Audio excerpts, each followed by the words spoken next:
Alright, welcome to the Merry Boozers channel. Sorry about accidentally just streaming to Ryan's. It's from last night's issues that we had. Papa's back, so there's little gremlins. Papa's back, that's right.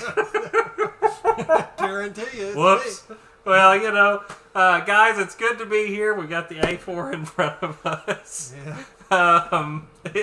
And like Papa's back, and Wesley wanted me not to come back, but I came back anyway.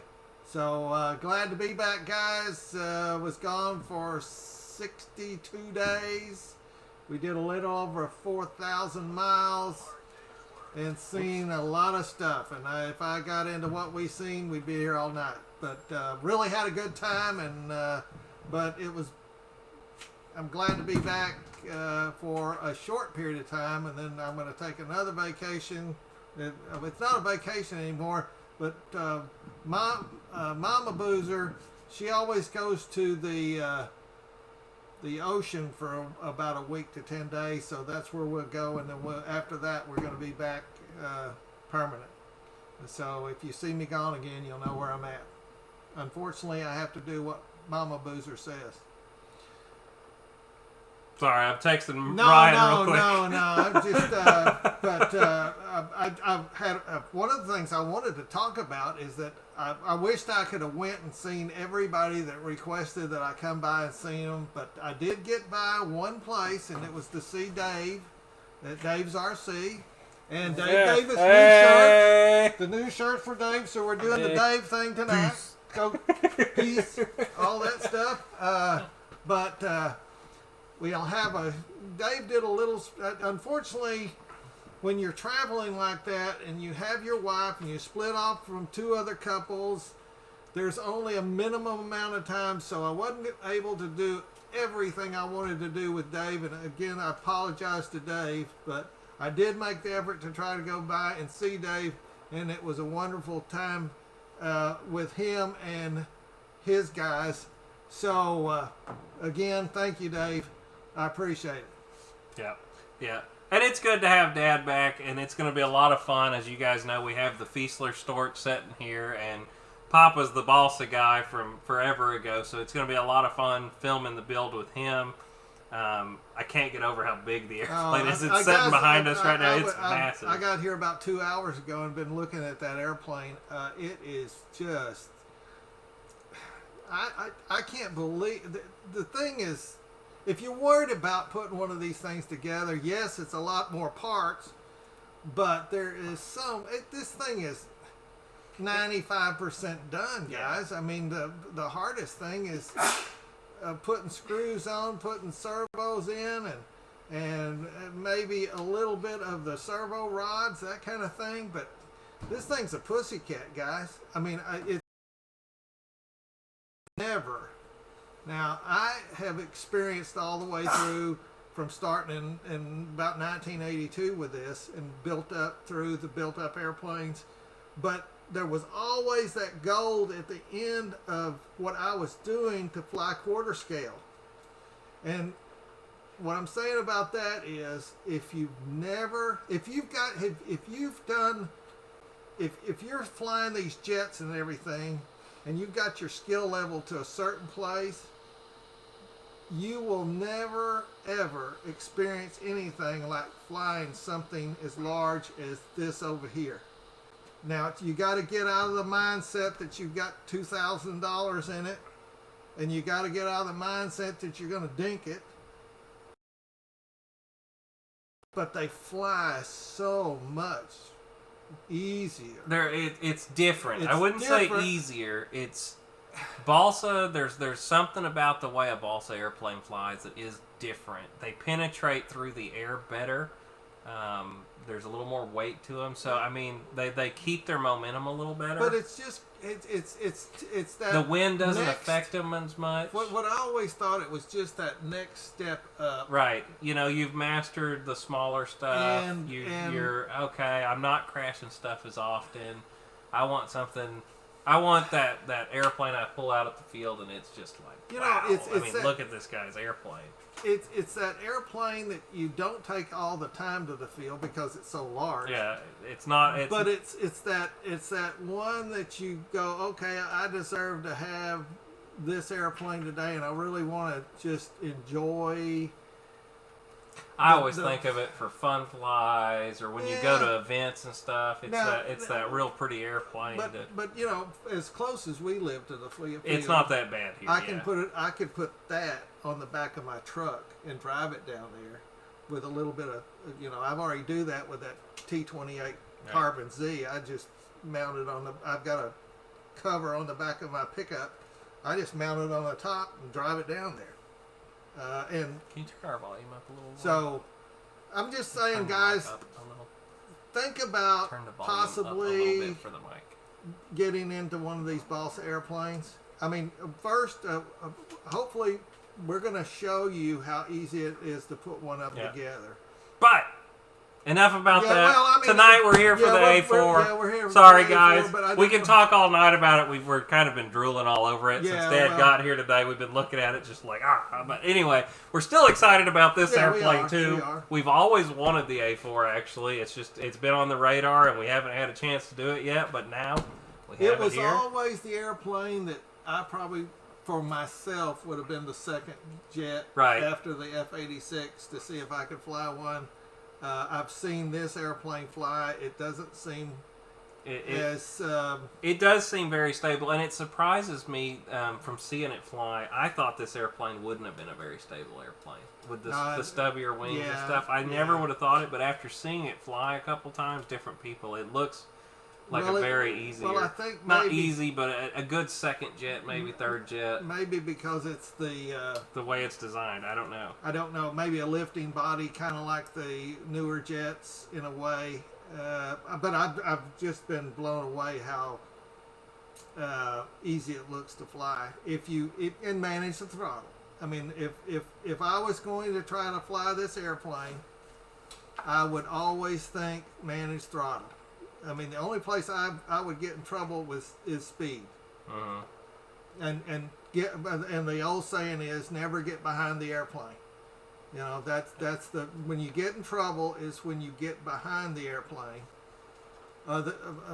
If the airplane is balanced, if you got the throws correct, the only thing that's going to create a problem with a person is speed and getting behind the airplane, and then you're in trouble. And that's what I would always put in my mind before I fly it. Now, Wesley, he doesn't think that way because he's so far out in front of the airplane. I mean, that's the good thing about being young and having all your dexterity still there, depth of perception, hand-eye coordination.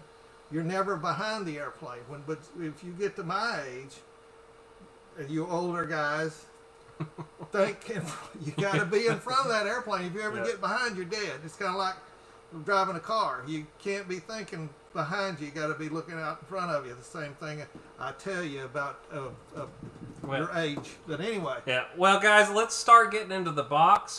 We do have some guests tonight, and I want to get the airplane unboxed so we can get our guests on and talk to them. It'll be fun getting to kind of speak to everybody tonight. But yeah, this is going to be an experience. Dad's never been on for one of those, so what we'll do is I'm going to start sliding the dust cover off the plane. And I'll stay right here. There you go. I'll move back so Wesley can see. You got the top view, Lori? Top view? Dun, dun, dun, dun, dun, dun.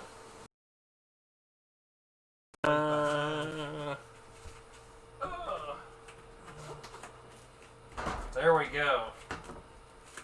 So, we're getting into the box, guys. Move that box, all that kind of stuff, you know. So here's the first thing we see in the box is the sticker sheet. Oh my God! Somebody had a Byron's back in 1984. Ooh. Somebody's an old timer talking Byron's. Talking some bucks too, but they were good airplanes for their time. They were the first airplanes I knew that was almost, I wouldn't say ARF, but they were. You can front view it for a second so Dad can see. But what they did was realize that to have a good warbird, you had to build the fuse out of fiberglass.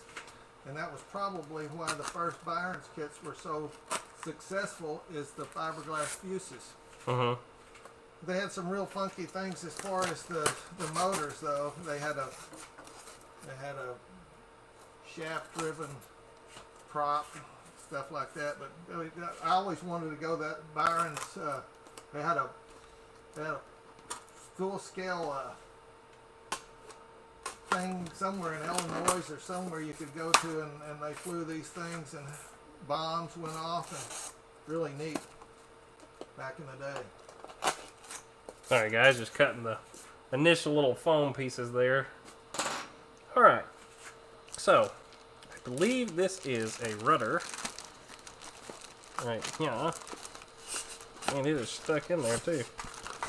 There we go. I'll get everything out of the box real quick. So this is the rudder as it comes out. Hinged already, I can see that. Man, I've wanted this airplane for quite a while. This is a beautiful, beautiful airplane. Like I said, we're just going to get everything out of the foam so we can get it out of the way. I like all the inspection panels on the top of it. Panel lines. Gear, and we'll get it out of the plastic here in a second. How old is the kit of this? How long has it been out? What do you think? I'm not up into all this. I forget how long this kit's been out. Has this airplane been out for like 3 years, something like that?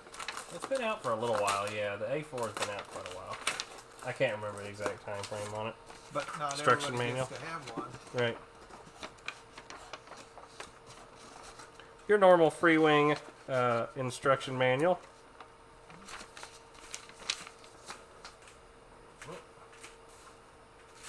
The other wing. And like I said, we're going to get it out of the plastic here in just a second. Thanks, Dave. Hurrying out there. It was in Ida Grove, Iowa. That's been a long time ago, hasn't it? What is it? Oh, the Byron's show was in The Ida Grove, Iowa. spar is right here. I'm going to actually leave it in there because we're going to put it back in the box until we're ready to put it together. Well, we might actually put it together tonight. I don't know yet. I know a man that's actually got a Byron's P-51 if anybody's interested in it. Charles? Yep. Alright, down to the meat and potatoes of the kit. We've got the drop tanks are gigantic for this airplane. Let's see, who was the guy that was, I guess it was who was the famous A4 pilot that Didn't I think it was John, the guy, the senator from John McCain? John McCain, I think was. Did he fly an A4? I think he was an A4 pilot. Got shot down in an A4, but I could be wrong. But I seem like my memory tells me that. Speak a little louder, Dad. I thought that thing picked up the It world. does. It does. But it's but got I'm sitting way over here, guys. Right. So, and Wesley's right under the mic. So if I'm a little faint, tail. I want to stay kind of to the side. Like I said, I'm working through the parts kind of quick just so we can get the box out of the way. Does come with a come get 'em rod.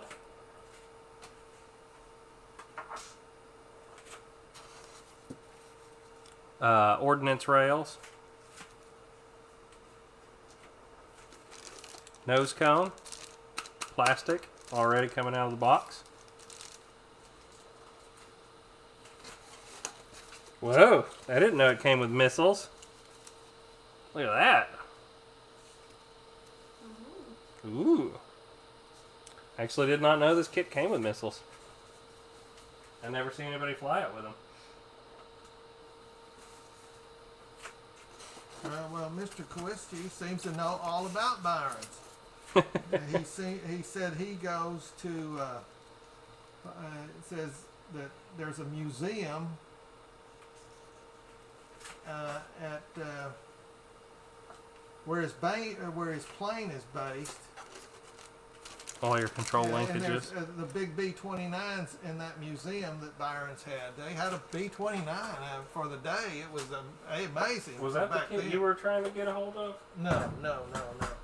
I'm still going to get that B-29. I'd like to do it. That'd be neat. Well, it's not an ARF. This is a built-up airplane. This is going to be the refueling tube, your tail hooks, all your scale details are in this one right here. You got an antenna, looks like a gun or a pitot tube. I think these are actually guns. And then, like I said, a refueling tube, so that's kind of neat. the aft section of the fuselage. Like I said, we'll get it all out of the plastic here in a second. I just want to get the box out of the way, guys.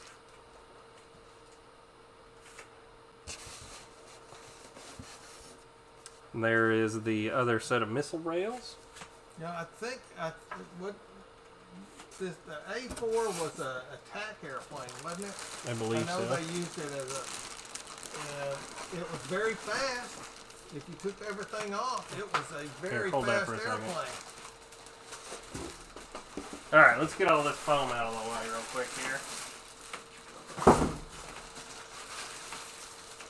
Oh no, don't take it out of the plastic yet. You're supposed to do that on screen. Everybody gets mad at us. Well, I'm anyway. off screen, am I not? Well, it's already out of the plastic. You know, the A.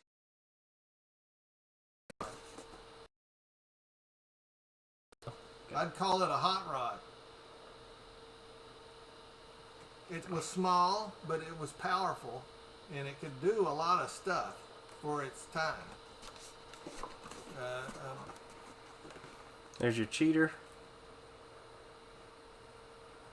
Beautiful paint job as always. These Freewing planes. I mean, Freewing. The paint jobs on these planes lately are just, I mean, to die for. They're knocking it out of the park. Something that's kind of neat that I didn't realize about it. I knew this was magnetic, but I did not realize you had to take this off every time you want to take the battery hatch off. I looked in it earlier. So that's right. Whoever said this the comes Blue off. Angels liked it. As you can see there. It was a Blue Angel airplane at one time. And then you've got your hatch to take your hatch on and off. Back in the day, before they flew FA-18s, I think these were before the A4s. So I'm going to slide that the Phantoms. over there. I don't think the All right, guys. Blues flew them for that long. I don't know exactly, but the Blues did fly them somewhere in the 60s, if I remember right. Somebody correct me on that one. I'll start getting into the packages. Lori, are we in the center of the screen right there? Yeah. Okay, good. Good. I'm probably blocking all the light with the fuselage. I'm going to actually move this for just a second. Oops. Maybe No, I'll set this thing somewhere. Yeah, I got it. Just set it over Yeah, I there got it. somewhere. Watch us fumble for a minute. Just set it on anywhere. I'm trying so it don't fall. I don't work there. Bonk. Yeah, there you go. Won't hurt it. Alright. Top view. So here we go. We're going to get the rudder out. Very detailed. I love the paint job now. They're getting to where, I mean, there's like almost no bleed through of the paints I would like anymore. to see what type of paint. It's a real thick paint. To me, to cover what it's covering, the paint has to be thick And you can see the hinges here, guys. Hopefully that's focusing for you. because it covers so much you don't even see any of the foam. I mean, it's getting to where you anymore. don't see it. That's right. I mean, you can in a certain light, but not like they used to be. I would You can love see to be that able in to. there. It's not like a rattle can paint because I've already did that with that Servos A10. embedded. But I would really like Elevator. to know Rudder. the paint that could be used. I guess that wouldn't be too hard to figure out, but these guys I'm are guessing knocking it's an it out of the acrylic park on paint. Grab a wing. It seems like the build's going to be pretty easy on this airplane too, guys. Assembly. I always check to make sure one of them isn't already open. Sometimes they have spots that are already opened on these. All right. Sorry guys, I'm looking down. I'm looking at your comments. It's okay. She's on the top. They can't see you right now. All right, here we go. Getting the wing out. Oh, somebody said that they flew A4s until 86 or 87. So I'm wrong. Here's the wing, guys. I thought it would have been way before that. When did they fly the Phantoms? Got your ribbon connectors on this one. I love the white bottom on it, and if they did it, yeah, and they painted. Okay. Look at the flap too. So- they actually painted it red So on they there. flew Phantoms first, and then they went to the A4s. Isn't that neat, guys? After the Phantoms for a little while. Look at the red flag. that's- Isn't that neat? That is just. I'm just blown away, guys. This Once thing- again, it's hinged all over too, so you don't got to worry about these pulling out. It's not a foam hinge anymore. You've actually got a nylon hinge on all these planes. Plastic details embedded in the wing right out of the box. Don't got to glue them in. I mean, scale, guys. It's got I'm just blown away the at trailing scale. links. Trailing link suspension gear, all metal. See that good, Laura? Yeah. Cool. Alright, let's see here. Move some foam out the way. Yeah, that's what I was saying, Jeff. I think it'd be a second or third airplane. I don't think it would be a first jet. No, I don't feel like this would be a first one either. No, I think it's got characteristics that could buy. I'd say L39 for a first jet, Yep. guys. Yep. If you're looking for a scale one. If you don't care about scale, I still say Yeah, the Avanti. Avanti is the airplane for your first jet. Yep. Personal opinion. If you have the money for something with retracts and stuff, if not, and you want to get something a little smaller and easier, that new Marlin that came out from Arrows looks really cool. They aren't shipping them just yet, but it looks like a nice airplane for a first one. But if you have the money for something like this, you've got the money for an Avanti, and an Avanti is just a magical airplane. You know, guys, it's just like everything else. You don't start out with a P-51, and you don't start out with a rocket ship with a jet. I mean, you can. You can. It's not going to go very far, but you can. I mean, that's the beauty about this thing today. You can buy anything you want, but your skill level has to. You got to understand. It's like the old saying. What was the old saying that Clint Eastwood says? A man's got to know his limitations, and that works in this little venue too. So. Just keep that in mind, guys. If I could say one thing I would like to see a little different on the Freewing planes, and you know I want to tell you the honest opinion, I wish that they would do rubber tires instead of foam out of the box. This is my one gripe on the Freewing planes. And it's not on all of them, but the tire could be a little bit better quality on this. If you see it, it's just a hard foam tire. Not to say we couldn't change it out to a Dubro or whoever else you want. It's just...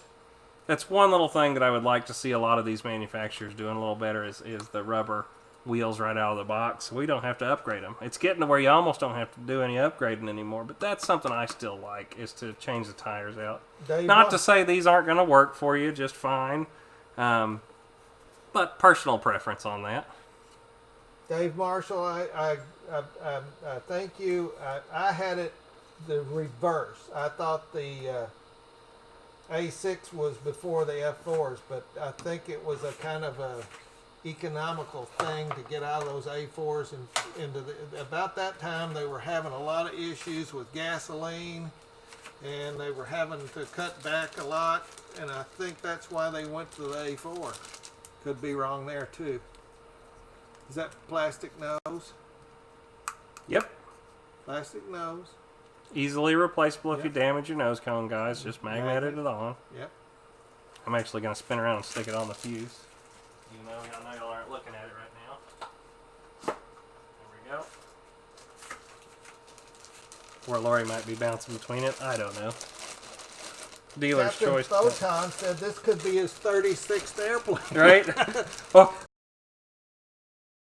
6th or 7th airplane if you're like the boozers. You're out of the first one. Who was it in the talk last night said there was over 100 airplanes? Was I forgot. Got a little ding there. Happens sometimes. It's not that bad. You know, guys, I'm gonna ding it more You're going gonna ding to it the worse field getting than it out that. of there. I mean, that's what really makes me Oh, you're on the mad. front? No. Go this way? Yeah. Oh, sorry. I guess it There you makes go. everybody mad. You have a perfect airplane, and you're not flying it. You ding it in the truck. Getting it out of the truck or Yeah. whatever else. Whack it There's in the the back door or half of the something. airplane. All right, you can front view again for a second, Lori. I'm sorry, guys. I'm looking at I'm trying to keep up with your comments. It's kind of like when you're sitting at home and you're trying to listen to the conversation, but you're also trying to see what everybody's saying on the comment. And it's, Papa has a little problem with that one. I'm not as astute as some of you younger guys that can keep up with everything. It'll be all right, Papa. I'm trying. All right, top view for a second, Lori. Get the tails out. Got it? Oh, there we go. All right. I know y'all like these detailed up close shots, though. That's something I always wanted to be able to see. Something that I like that I wanted to be able to show people is this detailed up close shot to where y'all can actually see the parts. A little different. And it's real hard to understand. But you Foam hinges. say one thing, you got to really embedded slow hinges it down again. and stop. It kind of blurs it if you Yeah. keep moving it to get the real close stuff. Yeah, and right now we're not trying to show them all the rivets or anything because I haven't let you rivet it yet, but that'll change. Oh, Lord. I'm running out of time. Yeah, no. I'm just giving them a hard time. This guys. airplane would be one of the ones I'd like to pop dot, though. I mean, I like that. I like you. A lot of people think I'm nuts. All right. I think we've got all the parts out right now. What we're going to do is set it in front of us. Is there a certain part anybody wanted to see again before we kind of... I think we're going to try and slide this one together on the table. We're not going to put it together as far as the screws, but I think we can slide everything on it and just kind of make it look like the A4 now. Somebody's asking if Ryan put lights on his. You're about to disappear behind the tail. You have to move over That's closer okay. to me. That's fine. They don't need to see me all the time. Oh, Drew Tampson's in here. Drew Tampson. I'm just going to slide it together for a minute, guys. We still got to glue it all together, Someone was but saying, yeah, the close-ups are nice. So they kind of like to see more close-ups of things. right. I don't see a hole. It's got to go through there. Is that upside down? No, Oh, that's right. I know that goes in there. Well, for the Is time it? being, well, it's I glued don't in. know. I don't know. That's got to go through there, though. Yeah, gotta be a It hole goes back somewhere. there Maybe somewhere. They forgot to push the hole in there. I don't see Oh. one. We're just kind of sliding it together, guys, Right so you there. can get the look of it. I wonder if it's this right here and it's just taped over. Maybe that's what it is. They taped over. I bet you it's to keep the paint out of it. Tape the paint out of the hole. Hang on a second. Here, you mess with this for a second. Give me a. I think that's what here. it is. There There you you go. go. What is Let it? me grab the spar real quick. Like I said, guys, we're just trying to slide it together real quick for you so you can see it all together.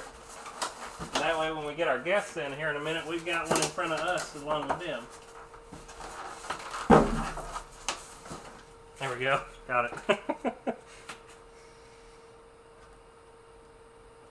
I feel like I am missing another spar, too. There should be one for the... there should be two spars.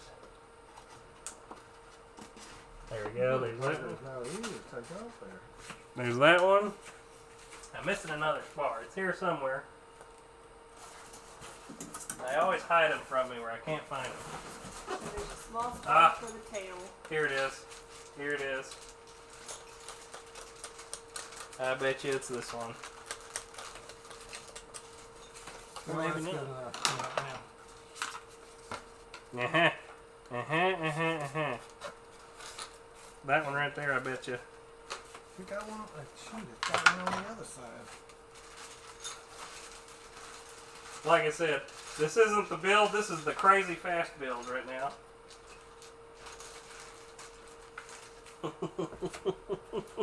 But it's beautiful airplane, guys. Absolutely beautiful. And I've seen a lot of guys flying the A4, and it looks like it flies absolutely phenomenal. I can imagine trying to put this in there. Got wood in it. Gonna slide the wing on.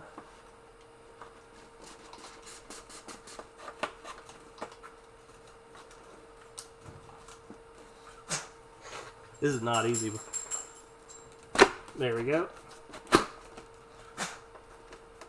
But we're not going to screw it on just because, like I said, time constraint here of trying to do this live.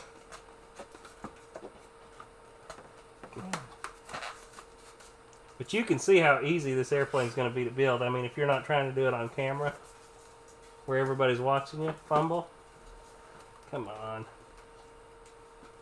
You want to see some fumbling? Wait till we put that storch together. That's right. Yeah, this is tight. Watch that video. I guarantee you'll love it. Giggity, that's tight.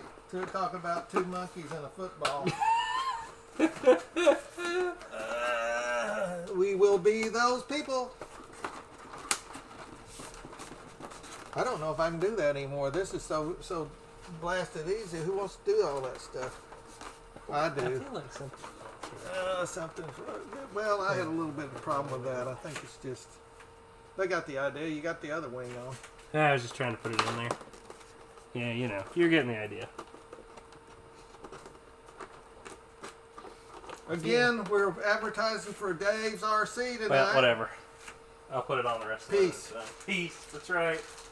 Dave, are you in here tonight? I Are don't you know. I seeing haven't your seen pretty Dave. shirt? Here you go. Put the I don't know if refueling Dave, tube anybody- on the front. Is Dave here tonight? I haven't seen Guns him. on it. Craft Scene says hi, laughing. Yeah. I mean, guys, basically the airplane's built aside from putting the screws and the control horns on. This is how easy these are to put together now. You know, your guns would slide in right Me there. and Wesley has never tried to put a very complicated plane together. We're going to kill each This other. is going to be an experience. Hey, Dad, take the stand out from under it. I'll just set it Okay. on the table. That way we aren't trying to look around it the whole time. But he wants to do it, so... Yeah, I think it'll be an enjoyable experience, guys. If we don't kill each other. There you go. Now we can look over it. But there you go, guys. The A4's out of the box. It's absolutely gorgeous, which I knew it would be. I just look at and see all the Papa Dots on it. Well, get to it. What that baby could look like with those dots on it, guys. But, yeah. Isn't it amazing? I'm still blown away, guys. How easy it is. now. How easy it is, how scale it is. Oh, yeah. The I plane mean, looks perfect. I mean, it looks like an just- A4. No, well, I'm just blown away that you can take it out of the box and put that I mean, we went together. poof. And there you got it. I mean, gee, guys, this is the time to be in this sport. I mean, instant gratification. I kind of like it myself. It's you're getting spoiled I'm to it getting now. spoiled. And like I said, you got two Sorry. models in one here too, because sorry. they already modeled this to where it's just magnetic. So you've got, what is it, the A and the C model? Isn't that what they call I that? think, yeah. So you got both models in one kit. I mean, you can't beat it. Yes, ma'am. I'm just, Lori says we have a question. She's trying to figure out what the question was though, because she lost it. Oh, I got it. So what was the hump on the top of the fuselage for? Was it like electronic countermeasures or? I think it was a radar equipment, wasn't it? You no, got us. I don't know. We don't actually I remember. don't have a clue. That's I can look it up. Don't have a clue. I think it was radar though. On the A4. Anybody know? Anybody else know? Come on, guys, kick in here.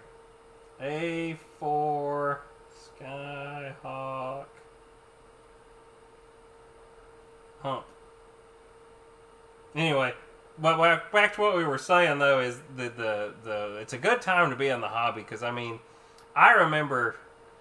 Let's see, it's been 6 years ago. My friend Drew that's in here, he had a couple banana hobby planes back then, and we thought they were the cat's meow, and oh my God, what were we thinking?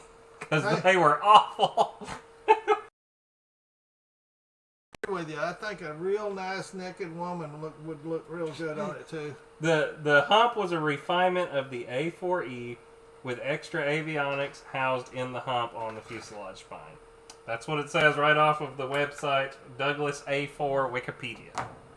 You got to stick it somewhere. There isn't a whole lot of places to stick anything like that in this hot rod. I mean, It was a lot of motor and not a lot of other things than that. you know, it was a fast airplane. And tell them, or no, that was the Crusader that you had that other story on. Didn't the NASA pilots fly the A4 too? Some of the early guys. I want to say the that only it place was. I know the A4 was really used in Vietnam a lot. I mean, it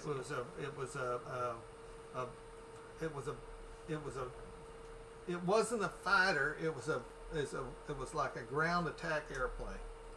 It could get in and get out, but it could carry a hell of a bomb load. Oh, I mean, look at the as big as the air. For the for the little size of the plane, it could carry a bomb load and a half. Now I think it could keep it. It wasn't like the old Thud. I mean, they had the problem with the Thuds was they'd load them down, and they were just targets. Yeah. But this thing, they could load it down too, but it could evade if it needed to. Yeah. But it, you know, I see this one being more of a fighter than the F4. But so Lori says we had another question. Yeah.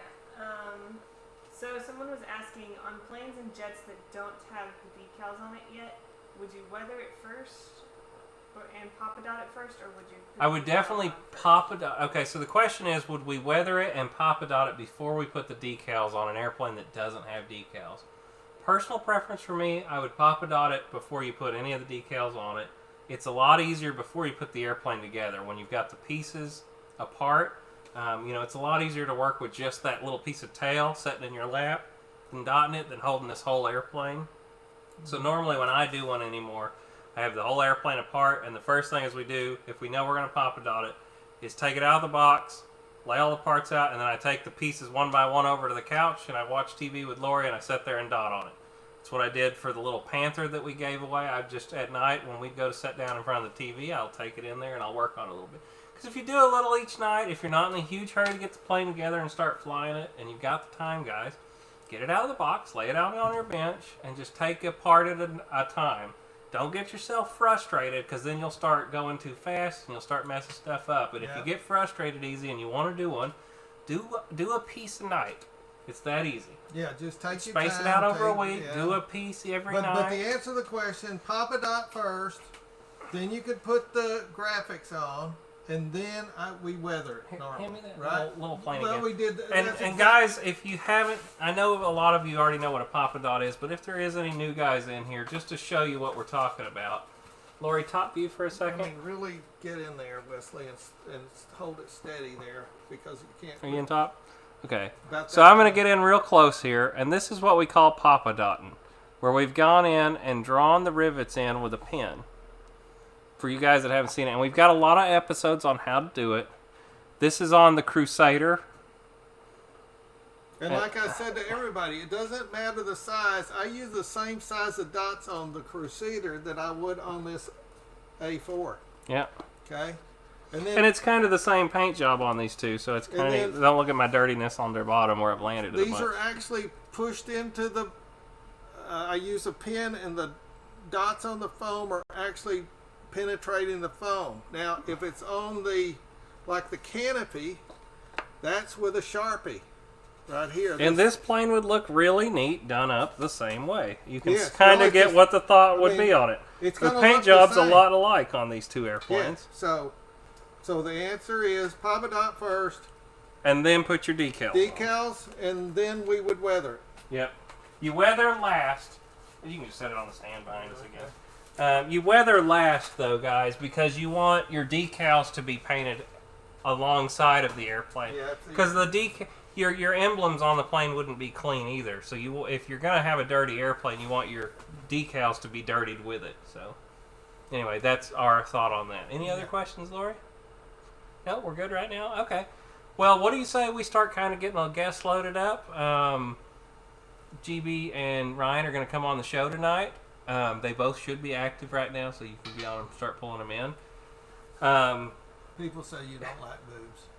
I love boobs. I just have to be careful with how I show them on YouTube, because we like to be able to fund our hobby. Let's put that as nice as we could. Boogaloos. No, you call them titters. Tittlers. All right, not this conversation, but yes. Tatonsters. Anyway. Nothing. That's just talk. That's right. Anyway. We didn't show him. We That's just right. talked about them. No, Wesley likes them. Don't worry.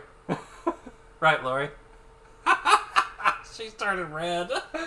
I can see her from here. Tittles or tatonsters? Tittles. You like tittles? Yeah. Okay. Yeah. Okay, well. Hey, you know.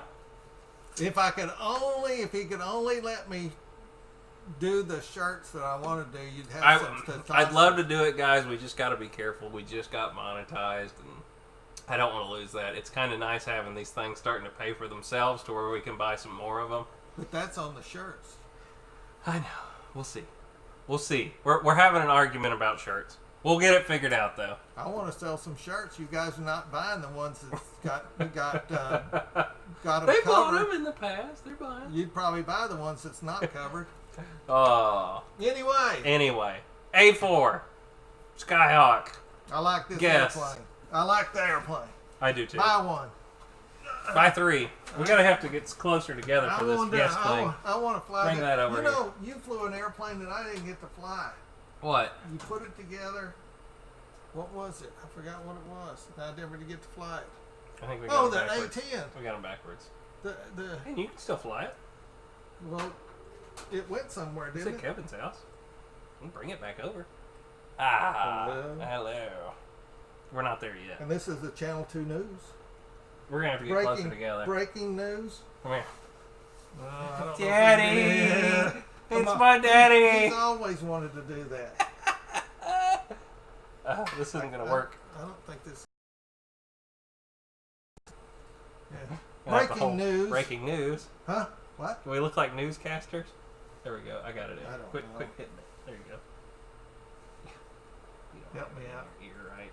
Well, I got big ears. You do have big ears. I don't know if this is gonna work with you. Holy cow, he's got big ears, ladies and gentlemen. Let's do this. All right. Let's do that. I like that better. Yeah, there we go. All right, Lori, have you got them in? I got one. Then it has a response. We got one. I got to see the comments. We're kind of fumbling tonight. It's okay. You're here for the boozers tonight. If you wanted the professional stuff, we did that last night. Tata, Tigolo Beatles, Jugs. Oh, I'm getting all kinds of names for these things. Tatas. Good Lord. All right, here we go. All right, here we Thank go. Felicia, guys. We're bringing our guests in. Here they come. We got a Ryan. Is Ryan in? Ryan's here. Ryan, can you hear us? I can. Hey. How's everybody Lori, doing? can you turn us up a little bit? We can't hardly hear him. We're I'm doing Hello. good though. Uh-oh. No, it's on my end, Ryan. Sorry. You. Our end, Ryan. Our audio was very We quiet in our were ears. having a bonding moment. We were having a bonding moment. There you go. You get to see a father and son having a good time here, at least. Hey, I think I can see you, Ryan. Are you there? Whoa, there he is. I'm here. Hey, I'm man. here. Look at that. It's lit up in the background and everything. It's almost too bright. I'm gonna have to unplug it, but I'm the only guy that's got lights on his A4, Dude, so I wanted to show it off real fast. dude, it looks sweet. Looks blue. He's got his lights on it. Yeah, no. It's not blue. It's ball. and It's just bright. The No, camera's blowing okay. it out. I like the big blue ball though. you know what it is. I'll tell you what lights these are if you ask me. Okay, what type of lights are those? Oh, good question. These are the FMS Skytrainer lights. Yeah? Anyways. Yep, you better believe it. And then I used, I think, some of those Freewing sequencers. So check this out real quick. When I tuck I got to get it up on a stand, but when I tuck the gear up, the landing light goes away and I have just the nav lights. Hold on real fast. I see the nav lights up on the top. That looks good. Yeah, can you see it on the hump? I got can a see it blinker top on of the- the hump. It looks Yeah. good, man. I see It's it. got it right I there see it blinking. blinking. I went nuts. No, So- it looks cool. So for a person that's never installed the lights, what kind of detail are we talking about? I've never did any of that. It's easy. So you have to disassemble the airplane, right? Sometimes it depends. You know, you might only have to do a little bit. You've got, especially with these wing connector situations, Yeah. you've got an access point if you unscrew the little blue or the green circuit board deal, right? Nice shirt, by the way. Oh, thanks, man. I wear these things all the time. Hey, you guys want to see the gear go up? Let's see this. And then, oh man, what happened? Uh-oh. Uh-oh, what? There- We're Trying to figure something out. Sorry. kind of skipping. There we go. I'll wait till We're I'm big back. again. We're getting another guest added in. Am I? Okay, cool. Are you ready to see this light go away? It should go away. It may not on the first cycle.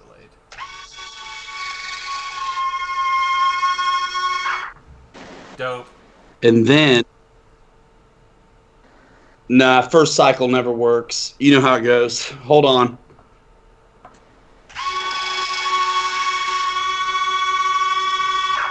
First cycle never works. Here we go. Hey, it's custom. Can't work perfect every time.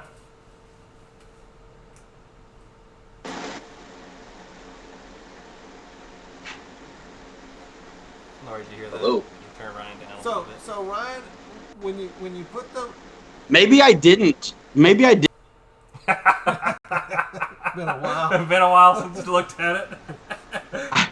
I've done so much of this stuff, man. It's I hard don't to keep it all remember. straight, yeah. Right. That's what she Right. said. So you have to drill a hole up through the fuse, right? Like for the nav light in the top, you just drill the hole or punch the hole and put the light up through it. Yeah. You just got to do whatever it takes. Right. Okay. So you know what I mean? A lot of times there's already wires out to ailerons, Yes. right? You just extend it. So I'll always cheat and use the wire troughs that are always already there, and then just extend them on, or I'll cut on the panel line so I kind of am not making a mess of things. I'll try to show you the underneath. Yeah, we were just for trying to us figure who never. That's what I wanted to know. You either on the wings you're using the servo extension when they go out from the wings where you can, and then on the fuse you just Yep. you're taking it on the inside of the fuse. That's right. Just whatever it takes to get it done. I'm going to let you It- talk for a second. Lori's having some issues on the back end. I think they help her with it. All right. To be honest with you, I probably did a lot of stuff, but I never actually thought about doing the lights or something like a retracting canopy or anything in that line. You know, I get it, man. And some of that stuff I really won't probably ever do, but lights are such a functional mod. I Just- think that's part of the airplane. It makes it look really good. And I know a lot of other guys are like me who just never have tried it and didn't know how expensive it would be. So when you ordered the lights, It's- you just picked out some airplane and ordered the lights. Yeah, Mike and I both have used the FMS Skytrainer lights extensively because they can Y off of any channel. The Freewing lights, if you go directly to the receiver or Y them in with a control surface, you'll burn them out. They're really bright for one flight, and then they never turn on again. So they're different, and they have to be like stepped down, kind of regulated. So the FMS Skytrainer lights, it's a 55-inch plane, so you know you got plenty of wire to work with. You get a red and a green, you get a strobe, and you get landing lights. So it's like it's like under $10. And so and like it's a jet, so there's not a lot of wing there. And if you're talking about using those aileron wire troughs, and then you've got the standoffs for the missiles and tanks and things, there's really not a whole lot of carving that you end up doing to get where you need to be. And then I think I kind of just made the lenses and then hinge taped them down. I made the lenses out of like blister pack from Well, something. see, that's kind of But- like if you know how I like to take the plane to the next level. So Yeah. that's something that I haven't thought about doing, but I think I'll do it in the future on putting the lights on one if it doesn't have one. For sure. And I did a custom paint scheme on this one. I actually did do some weathering on this one. I did like a wash, and I got the Dickey Bonholm scheme, but a different one than is stock. I've got it's the Road Runners. Okay, yeah. Well, that's another thing. There are just so many different squadrons out there. You can almost get anything you want if Cali makes Right. them, or if you're brave enough to start painting. I don't think I'm quite into the painting every decal on this thing. I've got too lazy to do that anymore. Yeah. I like the I like the lightning bolts. I've done that Yeah, on a he's got few that on the planes. I back. did the red rippers. I did the red rippers on the F4, and I did this thing this way. It looks sweet. So, GB, do you got yours sitting around you anywhere? I've got mine right in Oh, front okay. of me here. It's kind of a tight fit, but I can Well, definitely. Yeah. I'm going to ask GB, since he's had 10,000 airplanes. Is this one of the Just Is a this few. one of the planes that you've kept because you like it so well, or is it just tell me? You know, this is still pretty It's darn still Oh, fresh. really? Yeah. I've only got one flight on it. Really? Yeah, it's one where I don't want to take any stupid risks on it because it, like Wesley talked about, the paint's so nice. It's got a lot of scale details. Flies great. It felt great in the air pretty much instantly. Yeah, I like. Well, I was asking Wesley why I asked you that question is because the plane has been out for quite some time. I would have thought you would Yep. have done this earlier. You know, I'm pretty new to the jets. I've been doing planes and stuff for a while, but as far as like the big boy jets go, I'm just a few months into it, honestly. Yeah, okay. Yeah. And it's good to hear the perspective of somebody that hasn't flown a lot of jets either yet. So, I mean, and you've been flying it pretty well. So, I mean, it's not that bad, hard of an airplane to fly. I mean, it's not as easy as like a trainer or anything. Don't get us wrong, guys. Yeah, it's not like a BAE Hawk or an E-Flight Viper, anything like that, but it's definitely a nice jet. It felt great.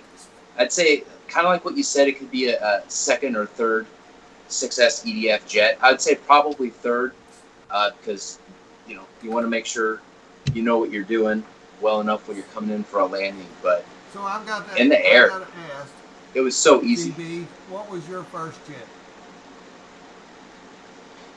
It was actually a Banana Hobby 64 millimeter F-18 way back in 2011. Oh, well, of course, I crashed it. Let's go a little bit. What was the first modern type jet that Yeah, you had? you know. Kind of like the first introductory jet Yeah. that you're talking about in the last 6 months Sure. or something. Yeah, that would be the Bayhawk. Yeah, the Bay Hawk, whatever, however you say it. Okay. I agree. Yeah, I've heard it so many different Yeah, ways. it's basically It's a a really nice T45. thing. I have not been Okay. able to make that stall. I did make my E-Flight Viper stall, and I was able to recover. You thankfully, know, but the Viper, it flies really well, but something I've had a lot of issues with the Viper is man, I bounce that airplane a lot when I land it on. I remember you saying And, that. and there's just something about that airplane that I'm still on the fence about that one. It's it's like some other ones that are bouncy. First of all, I think that plane's a little bit challenged on elevator surface. For sure. And if you're heavy, you easily run out of authority because it needs to be bled off all the way. Right. Like bleed it off. Or it is bouncing around. And I feel like the 70 millimeter BAE is that way as well, where even on the ground, on takeoff, you have to commit to the elevator or it's going to squirrel around, wheelbarrow. And then on the landing, it's the same thing. My best landings come from just never getting out of that stick. Yep. Just commit to the elevator. I want to jump on this plane though. Like, Yeah, for sure. I don't feel like it's a second or third EDF personally. No, because of the trouble you can get into. If it's set up right, it's fantastic. I think it loves heavy nose, and you guys hear me say that a lot. But if you ever wonder what I would attribute my success to, it's loading the nose up on these damn things until I really get them figured out. And the A4, it gets compared to the MiG a lot, and I see why. But I want to say this: the It's really, once you get in this thing it's awesome until it's not. Once you get in a deep stall, it's over. You don't have enough pitch on that elevator or speed to correct it.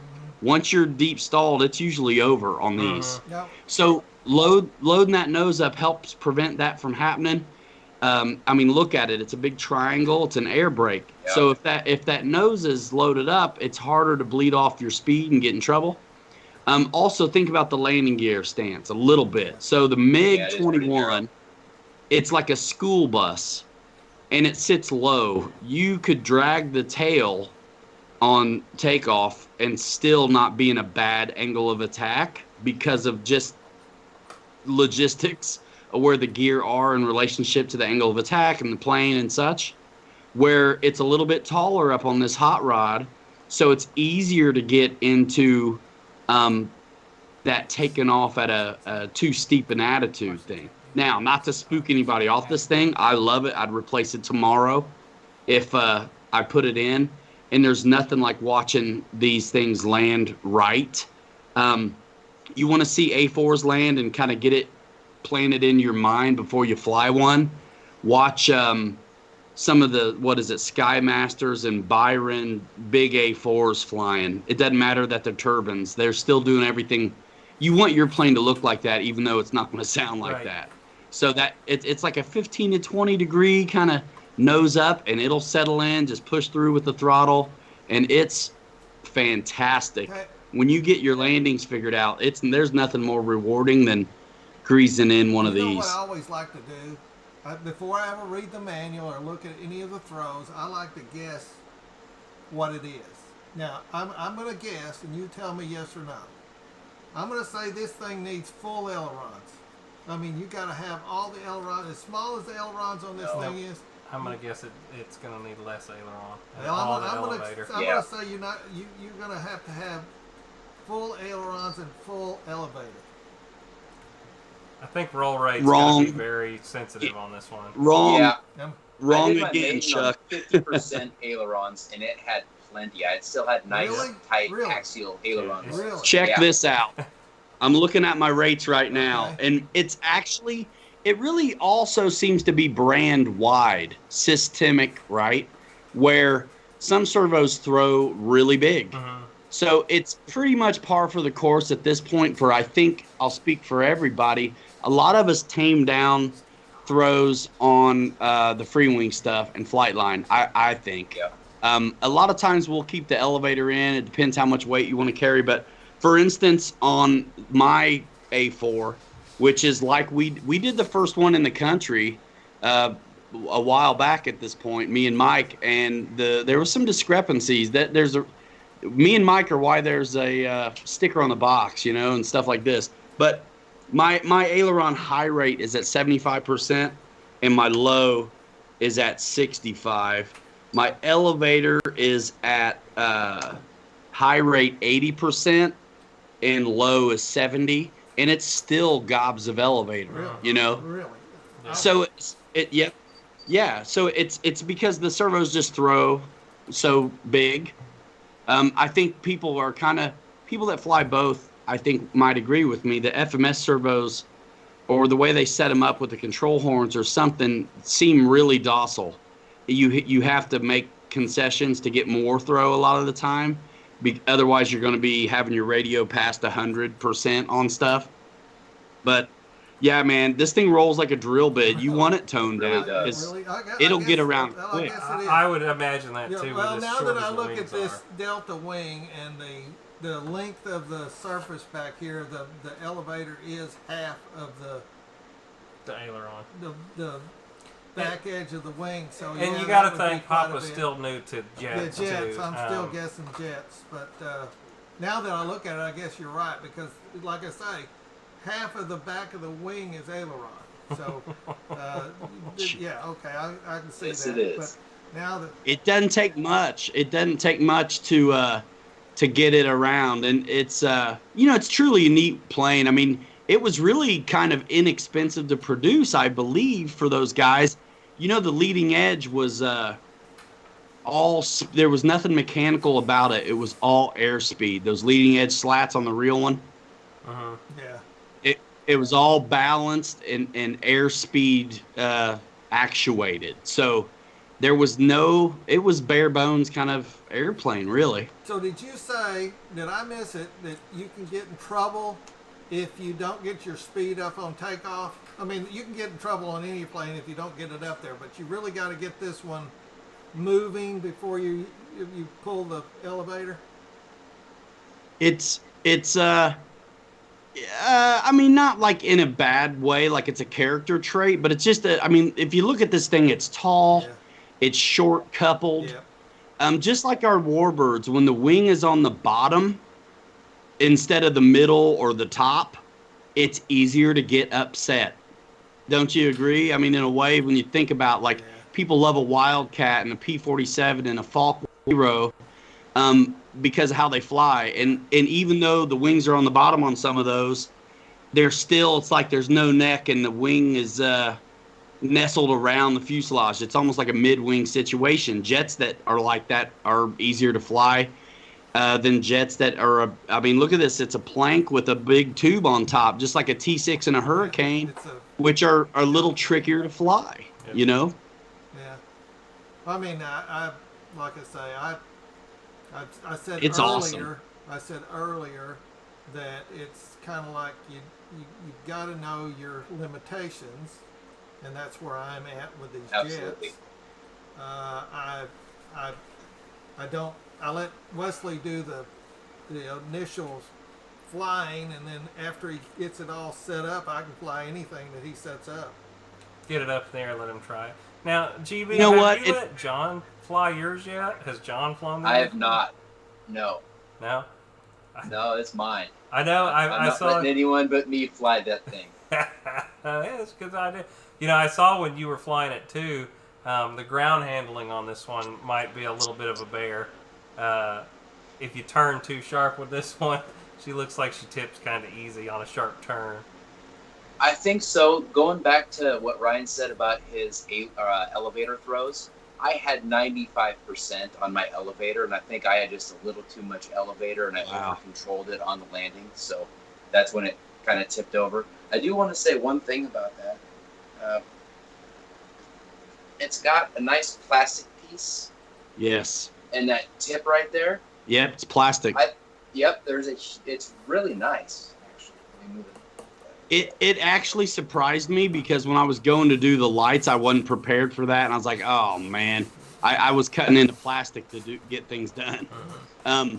But it's you know, Steve Hodges, I think he throws loads of expo on his rudder to help on the ground. Yep. Which is it's a good idea. I actually have been surprised how well it's done because you look at it and you're like, man, they're tall, it's narrow. But I mean, not to blast my channel, but me and Mike have some videos on our channel. Mike flying his on the stupidest windy days, crosswind stuff you would think of doing. Right. And what is neat about planes when we discover their flight envelope is when they have like an attitude for all occasions. Like you can really slow it down and flirt with that high alpha stuff, and that's really fun and magical. But if it's windy out or you're nervous or you're new, you can come in hot with it too, and it'll stay stuck. It doesn't, you know. So Mike did a video. I think I call it the stupidest wind ever. Why are we flying or something like that? I watched that one actually before I flew. He's landing them really hot, and then when I usually slow it down as much as I can because mostly I'm the one getting filmed and I hate running off in the grass. I think it looks bad, but also I think it's just like one of the funnest things we can do with these jets that are actually, you know, a lot of times known for coming in hot for people. If I can flirt with that nose up and keep from rolling off in the grass, I feel like I just aced it. And this jet will let you do it, man. It's sick. So watch those. That's what I do. Yeah. That's what we're here for. Like I totally watched John's video on this MiG-17 because I wanted to get like the vocabulary down in my head for what I was looking at and trying to read with this plane. Yeah. And check our stuff out because we had fun with this thing. I haven't watched this. So this jet should come in as a nose up at a right. Yes, they all should, or they're going to be too bloody fast. Right. So it comes in kind of like a VTOL or whatever you call it, but it's going to come up nose up, and you're going to hit the mains and then hit the nose, right? Honestly, if you watch any jets land well, that's what they're doing. Whether it's a Delta or not, even Bayhawks and sport jets do it. Now, some stuff you can still get a good landing, plopping it down on 3. I mean, I think those F4s, they'll take whatever. They're tough enough to take whatever you give it, you know. But Wesley, you know how to do it. Right. I can't wait to see Wesley fly it, because I know he knows what's up, and it'll look good, man. It's a fun one, dude. It's a very there's really nothing like it, I feel like. The A4 is pretty special. Yeah. Well, and I've actually seen the thing fly, and I was impressed. We saw Steve Hodges fly it, and we're trying to get Steve in, guys, right now. Just so you know, we're just having some technical difficulties on the back end, but we got to watch him fly it at Florida Jets. Yeah, and there was one up there at the Knoll. Oh yeah. But now that one had a problem. A young guy was flying. Remember him and his dad? Yeah. And it bit him. Now Steve has a gyro in his, I think, also, and I could see this one being nice. To be real honest. We did our it may still be up on the Motion channel, but obviously we flew this thing. We had actually not very good intel on the first one. I don't think we had a manual, and it was CG was bad, and they were asking for neutral up elevator, and Mike built that one, and I thought, Mike, that's way too tail heavy, and we moved it up a little bit, and it still was, and it had the up elevator at neutral. I don't think this jet needs that, and he took off and 5 feet, and it was in a deep stall. We could have almost walked out and catched it. Killed the plane, fixed it though. You never would know. Both of us are magical with the spackle. And actually, John Barnes, magazine guy, we did break one landing gear beyond repair, so he sent me one off of like his, and we got the job done. So we went out there and we did media day. I didn't even call it a flight review, and I think it might still be there on the Motion channel, but we were still going with these recommendations, and Alpha's awesome. Nothing against them, but what we were getting did not seem to jive with what we were flying. And I would talk to the magazine guy and Tony out in California, ex-plane guy, who also had a little stick time on these things, because that's what you do. You step to the people who've got a little experience to see what's working for them. So, Wesley, that's why I'm always about leveling the playing field. Go with the book, at least for a reference. But right. And I was asking these guys what they thought about it, and they're like, "Yeah, man, this thing is touchy, and I won't even land with the flaps on. I haven't even put them on yet." You know, it's just like a spooky plane. It's because they were flying those same goofy ass recommendations. And so finally, after Mike fixed it, I was like, okay, my turn. We're going to load the nose up like I thought we should anyway, and get out of that neutral elevator. And the son of a gun flew like a warbird. It was awesome with flaps in. It was just like sweet. And so we made a great video, but it wasn't much of a flight review because we were so – it was a shakedown where we're figuring it out, and we're like cursing the intel and just – getting it figured out. So it went from what is it, man? Dr. Jekyll to Mr. Hyde in just like an afternoon, and we pressed real hard to move the CG up in the book, and I don't think it needs any up elevator at neutral. It's fine. Right. You're already fighting a plane that's short coupled, and it'll get stuck in a deep stall if you're not careful. Now, let me make this perfectly clear to everybody out there. I said I like to guess at where the throws are, but I will always go back to the manual and look what the manufacturer suggests. Right. I just said I like. We like to guess what we think the plane's going to be like. Going to take. Now I see Steve That is makes in total now sense. also. Okay, but I just want to make that Right, clear, guys. right. We weren't telling you to just guess and Yes, go out no. there, but I see Steve's in. He's got his Blue Angels repaint set in front of He's him, and it always looks got to do beautiful. something. That looks Yeah, Steve. awesome. So, Steve, can you hear us? Uh-oh. Uh-oh. Maybe not. I don't know. That thing is The gorgeous. plane's gorgeous. It I don't know is. if Steve can hear us right now, though. He's not saying anything. Man, that looks awesome. Well, I was hoping that he could talk to us for a second there. Lori? I don't know what's going on. Here, take my phone and you can message him. Unless you're already messaging him. I got my secret way of messaging. Okay, she's already getting it. Well, It's a pretty plane. it's a pretty airplane. Well, either way. Yes, I can. Oh, there you Beautiful. go. Oh, there he is.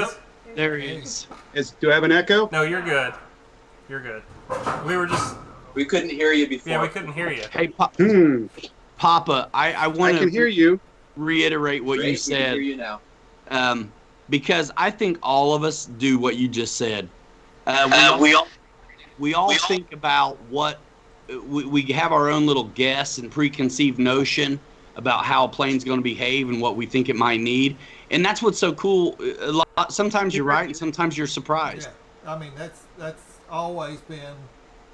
I got better with warbirds because I flew and built so many of them. Then it got to be just pretty common hat of what they're going to do. I mean, most warbirds do not like a lot of elevator,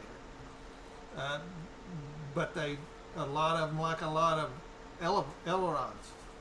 But jets, I'm still guessing. I mean, it's Yeah. just like the F-86 the other day when we flew that F-86. Yeah, the you first didn't think time. it would need that much elevator, but we ended up flying the F-86 with 100% throw on the Oh, elevator. and ailerons too. And it liked the high rate all the time All to the me. time. Yeah. But I mean, that not to say.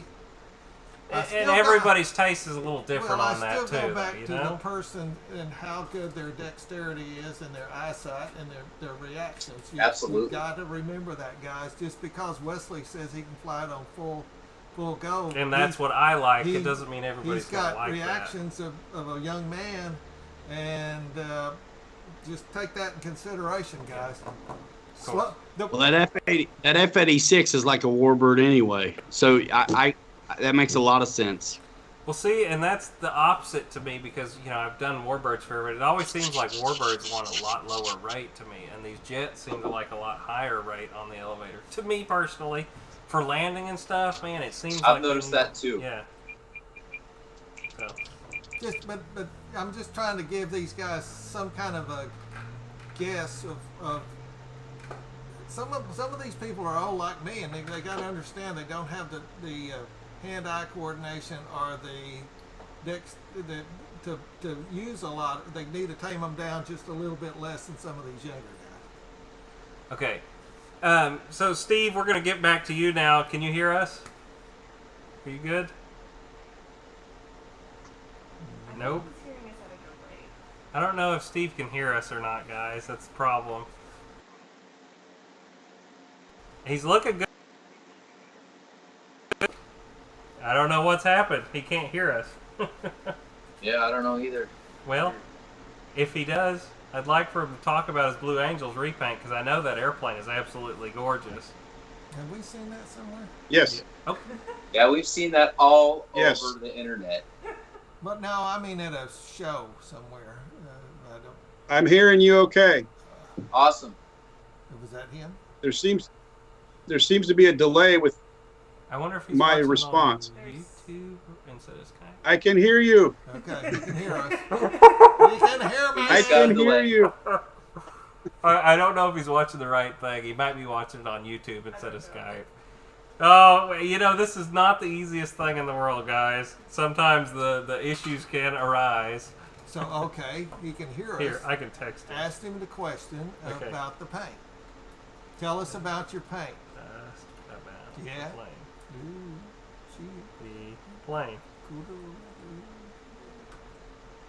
I don't know what's going on, guys. We're having some technical issues right now. You know what's funny? We can GBLynden. He's in Oregon, right? Yeah. Lyndon. Lynden, Washington. Lynden, Right up- Washington. right up- Oh, okay, up there in the rainy part. Just like 2 or 3 miles south of the Canadian Well, what gets border. me, we can talk to you. I bet you he's closer than Oh, we yeah. are. The paint that I used is Model Masters acrylics. Okay. That's pretty much what I've standardized on. That's cool. I don't know. Masters acrylic. Is it sprayed? Is it Hang on. airbrush or is it Take this. can? I know you wouldn't do a You guys talk for a minute. I'm going to call Steve and get it figured out. I think he does rattle cans, Really? guys. He's telling us something. Isn't that? I just don't think of him doing a rattle can. But Okay. We took Steve out. We're going to call him. Okay. We're gonna call him and try to find out the problem, You guys guys. talk So about the let's have a. I airbrush it. You airbrush it. He said he airbrushes it. I airbrush it. I would have thought you did so. All that blue you did airbrush, Steve? Yo, Can you hear me? yeah. So we're trying to figure out the problem, guys. So I was on YouTube and then I chimed in on Skype. So maybe because I'm still on YouTube, maybe that's creating a problem. Yeah, I think so. we can hear Okay. you now. You should be able to hear everything through Skype, so you don't need YouTube. That's how I'm set up. It's only through Skype. Okay. There will be Yeah, a funny I delay. just shut it off. Yeah. Yeah. That should help a lot. All right. Hey, GB. I Yes, should be sir. just on Skype now. I hate to say this, but Yes, sir, Papa. All right. I had All right. never See what happens. seen any of your videos until yesterday. That's And, all right, man. I'm kind of new at this. I've only been doing this for about a year, so, and I'm not in tune with everybody like Leslie is, but very impressed. I was watching thank the you. OV10. I watched 2 of them. Yeah. That OV10 was very impressive. I like that. I've always wanted to do an OV10, and gave me a good idea on that one, so I like that one. And you was flying something else. I forgot what it was now. But great videos. Could see what you were doing. A lot of videos, I can't see what people's doing with their airplanes. Yeah. Steve, I now like you to be can tell us nice about and your tight. plane here in a second. Yeah, okay. I think we've got Steve back. Yeah. And he can tell us about his plane in just a moment. I see him moving his mouth. I don't hear him. We don't hear Steve. I don't steer Steve yet. Oh, We're no. trying. We're We're trying. But yeah, I can see where you have very, very nice. Really, and Testing 1, 2, 3. We can hear you now, Steve. There he Good is. Maybe on the delay. I still think he's got a delay. we still think he has a delay. A big Yeah. delay. Looks like it. I don't know what's going on with it. Somebody drop a link to GBLynden's Difficult. YouTube channel. We don't know. John Graham's asking for GBLynden's YouTube channel. Somebody drop in GBLynden's Thanks, John. YouTube channel. There's still a delay though. Yeah, there's still a delay. We have a tremendous delay between when he talks and when we actually get it. So, sorry guys. Like The it's- fun of the internet. Yeah, fun of the internet. Live entertainment. Yeah, you got to take this with a little grain of salt. We're kind of in the beginning stages of all this, guys. So we're This is we're cutting edge for the RC community. Yeah, we're cutting new ground here. You gotta understand Absolutely. we've got some problems. And we're gonna work them out eventually. We got this far. We're gonna get to the next step sooner or later. You guys just brought But yeah, I've really I'm gonna go back and watch a lot of your videos. I know you got a lot of stuff there, and I really I do. Lots of material. Yeah. Yo. Yeah. But I was Hey. very impressed. Yes. I don't know either. I turned off YouTube on my computer. I've got Skype. I'm only on the Skype call on the computer. Now I have a tablet and I have my phone with YouTube on them, but I'm not on them Keep talking. No, keep talking. to speak of. Just keep talking. Yeah, but I can hear him in my. Now, Keep talking. You I might wonder, be just, okay, one thing my you got too Bluetooth, much bandwidth. my Bluetooth earbud, I have it connected to my phone. I need to probably have it connected to my laptop. Everybody can hear You need to have it connected to where you have Okay. Skype. Let me try doing that real quick. Wherever Yeah, let me you're try getting that. Skyping, that's what you need. There we go. Lord, And it'll probably help with the lag if you turn off anything else that's running the YouTube stuff. Because I was doing that on my computer, separate device, last week, and it caused some lag. You know, if we're not careful, he's gonna open up a black hole or something. Nah. I agree. um, That's what I do. I'm not kidding. Stranger Things, man. We'll never see Steve again, dude. Seriously, that stuff is weird to me. how I mean, it's kind of magic that this all works at all. And It's but yeah, true, man, it's so real time. if he gets his Bluetooth on the device that he's Skyping on, that should solve things. And then cut back on some of that other bandwidth, we should be okay. David Martin, I'm gonna just like rip a little bit drift and a maybe little bit, yeah, help me out, Ryan. let me help you Yeah. because I've all right, so let's just shout out our buddies in here. Randy's in here, Jeff's Custom RC, Captain Photon, Reckham Roy's, David Martin Graff. Last night went and picked up the Mavic 2 Zoom.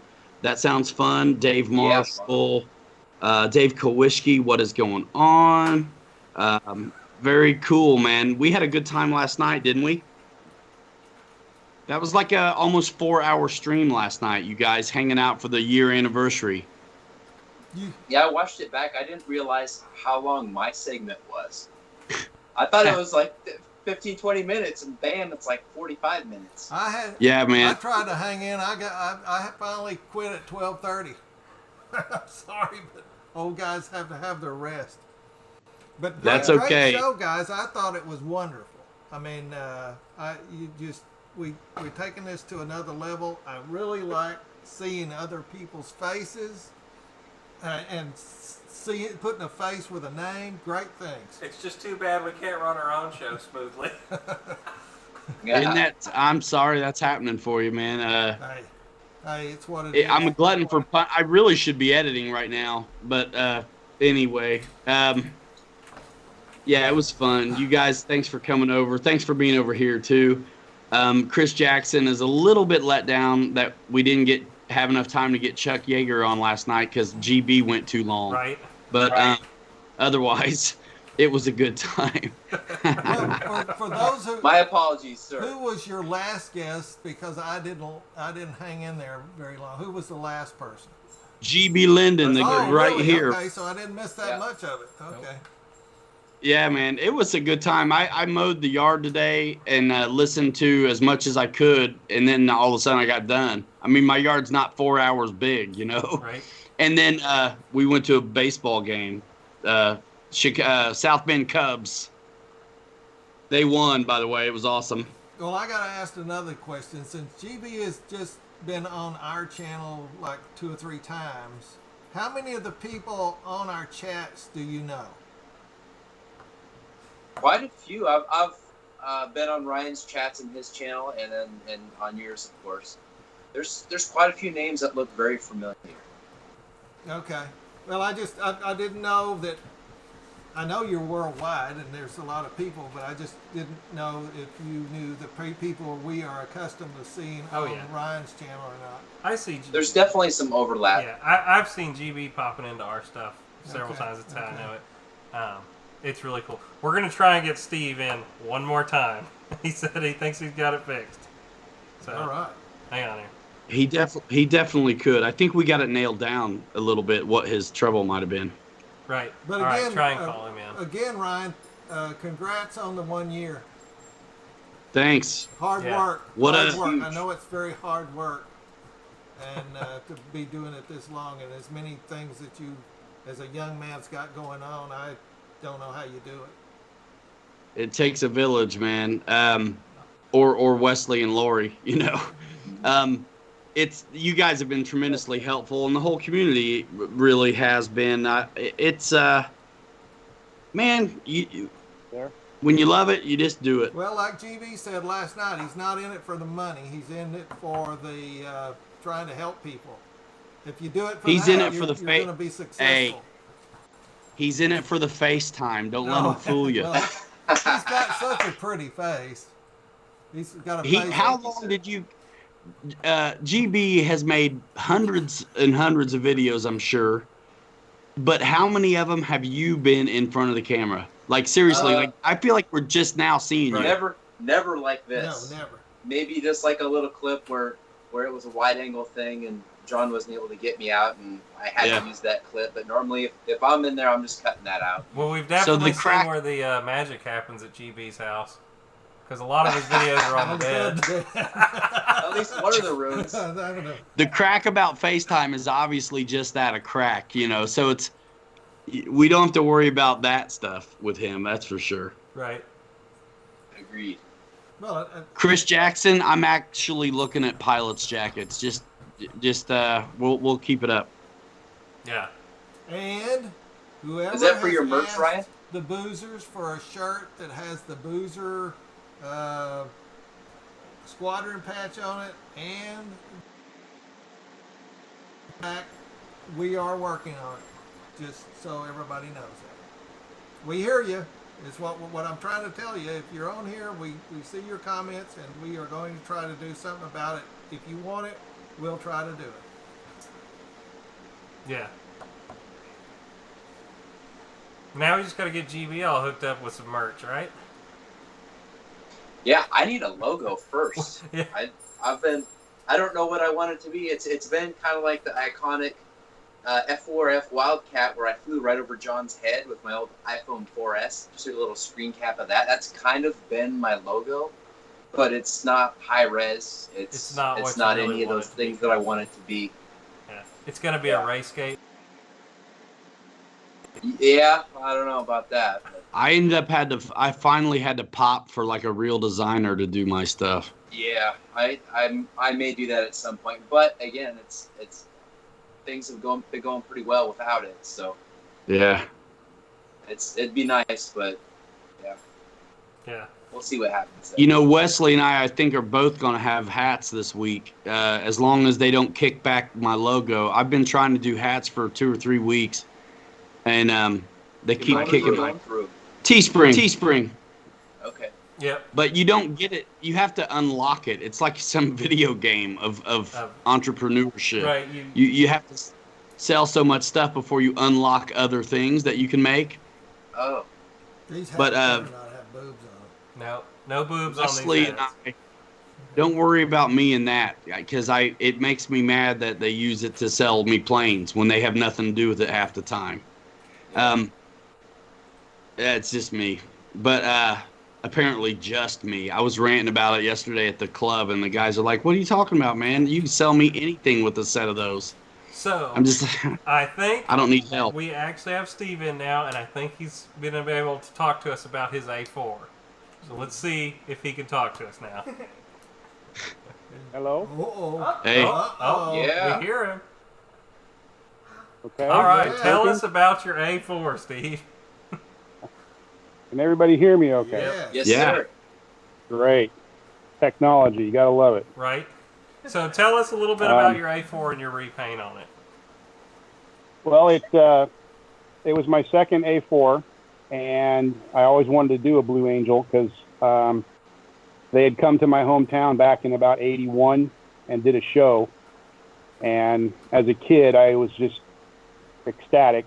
But they when they came into town, they would stir everybody's attention up, flying over the city and trying to get everybody out to the show. And one of them flew down the top of a tree line behind my parents' house, so low I could see the pilot's visor. And it was just awesome. I always wanted to do one. I did do a Blue Angel Bob Violet back in that time. That had spurred me to buy one then. and I did it in a military scheme. I didn't do the Blue Angel.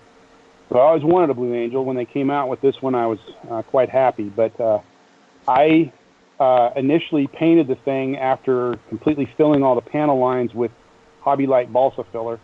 Kind of did something similar to what Chris RC Geek did on his P51.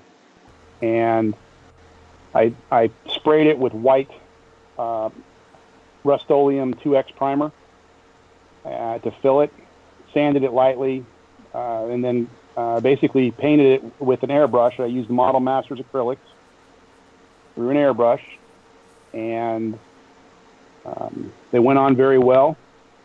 I did use some silver out of a rattle can on the wing tips, on the leading edges, and across the top of the vertical fin and things like that. Some of that paint reacted with the acrylic, so I wasn't too happy with some of the outcome of that. But after I got the graphics on it, I gave it a clear coat of polyacrylic. Actually, no, it was like a Rust-Oleum clear, and it had some issues too. So I've pretty much just gone to straight acrylics across the board, and I've never had any more issues with them. Anyway, I've used that 2 times Rust-Oleum spray a couple times also, and it seems to work really well. I haven't had any issues with it eating any of the airplanes or anything, and it really covers really well. Primer does great. You got to be careful if you're putting something that has solvents in it over another paint color. Anytime you do that, there's always the risk of wrinkling or crackling or whatever. And for whatever reason, when I applied the paint, the clear coat, it did not like in places what I was doing. And it fortunately, it was on the bottom side of the plane where it's hardly ever visible. But it did what it did. I did add lights to this plane, kind of like what Ryan did. I used the Strobons that I get from Ready Made RC, Strobon V2s. They're programmable, which is kind of neat. One of the things that you can do with them, like, I don't know if you can see it, but there's a beacon light. It kind of comes on and then it pulses on the top and on the bottom also. Yeah. And so those are his set up with a light like that too. And I love those things. I pretty much buy them out just about every time they come in stock, it seems like. But anyway, but this Blue Angel has a jet fan motor in it, jet fan, 80 millimeter fan. Yeah. And flies really good. I like how it flies. It's a delta wing almost. You know, you can't really go wrong almost. It performs, it behaves very predictably in certain respects. Any jet you have to respect, I think, but it flies really good. So how long did it take you to actually complete your paint job? I documented this on my YouTube channel, but the paint job really wasn't all that time consuming. It was the gear doors that I did on it. Yeah. Those were the time consuming part of it. Right. So once I got those done, the paint job was really not that big a deal. A paint job probably took me 3 or 4 days. It looks beautiful. Altogether. Yeah, we were talking about earlier when Wesley and I were unboxing this one, is the paint. I would love to know what type of paint the manufacturer is using on these airplanes. Yeah. Because it looks so, it's a really thick, because it covers all the foam. It's got to be real water. Yeah. A real light. It's got to be thick when they paint it. I don't know exactly what they use, but I have been told that their processes are a little different than the average customer has access to, especially with prepping the foam to receive the paint. There's oil release or release residues and things on an EPO, a bare EPO plane, that sometimes can create problems with getting paint to adhere good. Yeah. And I've been told that those processes are being a little bit more industrial. That it actually sticks pretty good. I've had very few planes that I didn't have that I had problems with the paint coming off of. It mainly was where the paint was thin that I experienced. When I painted that So- A10 and I was taking the old graphics off, the graphics that came on the airplane was easy to remove, but the ones that was applied by the manufacturer, to cut around them to get them off. Uh-huh. And if I tried to peel them off, that's when I'd peel the paint up, and the paint reminded me of a real thick, rubbery stuff. Yeah. Is what it looks like. So it's really thick. So you could be right. They have a process that we might not be able to manufacture or reproduce in a way. I had to actually, where I peeled or cut around them and took the factory insignias off, I actually had to go back and do a primer to build it back up, and then I sprayed over it. Of course, I wasn't trying to get the panel lines out, but that was the only problem I had, was that part right there when I was repainting. And guys, I want to apologize for Miss Lori over there. This has just not been our night. Now the screens are resizing randomly, and she's trying to fix them as quickly as possible. We know there's technical difficulties, and we apologize for them. We are still trying to keep you the best show we can. We know they're happening. We're trying to solve it as fast as possible. Hey, I think we need to give Lori a lot of credit for busting her butt like she's been doing for us here. On the other Absolutely. side, and I got lucky last night to not have too many technical difficulties helping Ryan. She's over there. She's got a big smile on her face, guys. I mean, I got a feeling, guys, we wouldn't be doing what we were. Lori. So everybody needs to give Lori a big everybody round of applause. We want to make sure that that it's Lori that's doing most of this electron. Well, I know Wesley's over. Lori has impressed me with taking my artwork and digitizing that. Lori, you might as well put your face on the screen. And never having a lesson of graphic art. Never done anything to do with graphic design before 3 months ago. Until I pushed her into it. So now she's doing That's shirts crazy. and she's learned how to do this YouTube streaming stuff. We've worked on it together, and thank you, Lori. I know she is frustrated tonight because it's just been one thing after another crashing tonight, and we I'm can't sorry, always do Lori. it perfect. I took all the magic and I sprinkled it all over Ryan's show last night, but I forgot to save any for us. but Yeah. to It's get, my Thank fault, goodness. man. but to get No, back, it's not your fault, Steve. It's not your fault, Steve, at all. no, but I really doing this and getting to ask a few dumb questions. My first one was that A10, and we were gonna airbrush it, and then we decided not to, and then we wanted to do something that way, and I was happy with it. I would like to have done it a little bit better, but for my first shot, I thought it was okay. GB, have you ever done a repaint? I have not. You have No, I am not really much of a builder or a painter or anything. I just, whatever it is out of the box, that's what I do. Kind of staying true to what most people would expect, and then usually I do that, fly it, and then I'm on to the next thing. So I really don't have that much time to really put a ton of flights right away anyway on my planes or do some heavy Well, we bombs. need to get that to be changed, GB. I think we need to challenge you to do a repaint. At least one. Twist my arm, guys. Twist my arm. But I think we need to see some customization. I mean, you've got an A4 there. Does it have the stickers on it yet? Oh yeah, I already put all the stickers on it. Yep.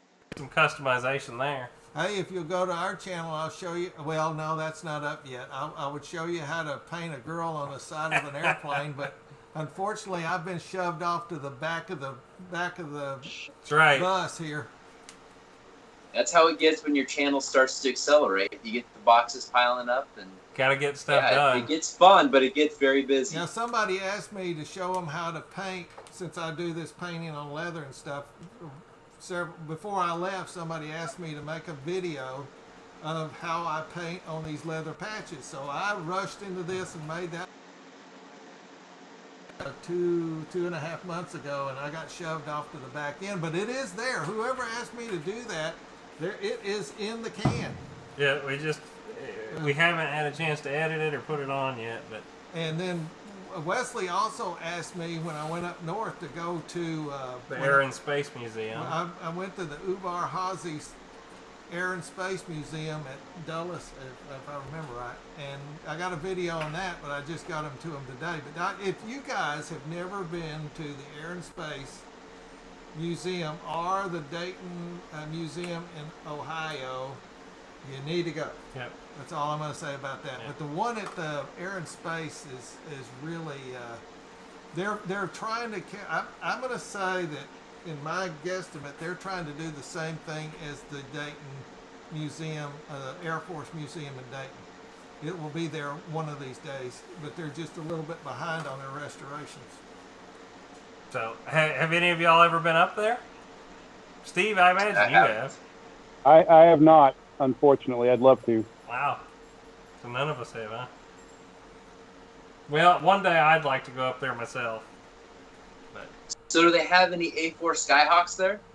Yes, there was, and I don't remember what squadron it was, but yes, really the ones that have the A4s is the Navy Museum there at Pensacola. That's another museum you guys need to go to.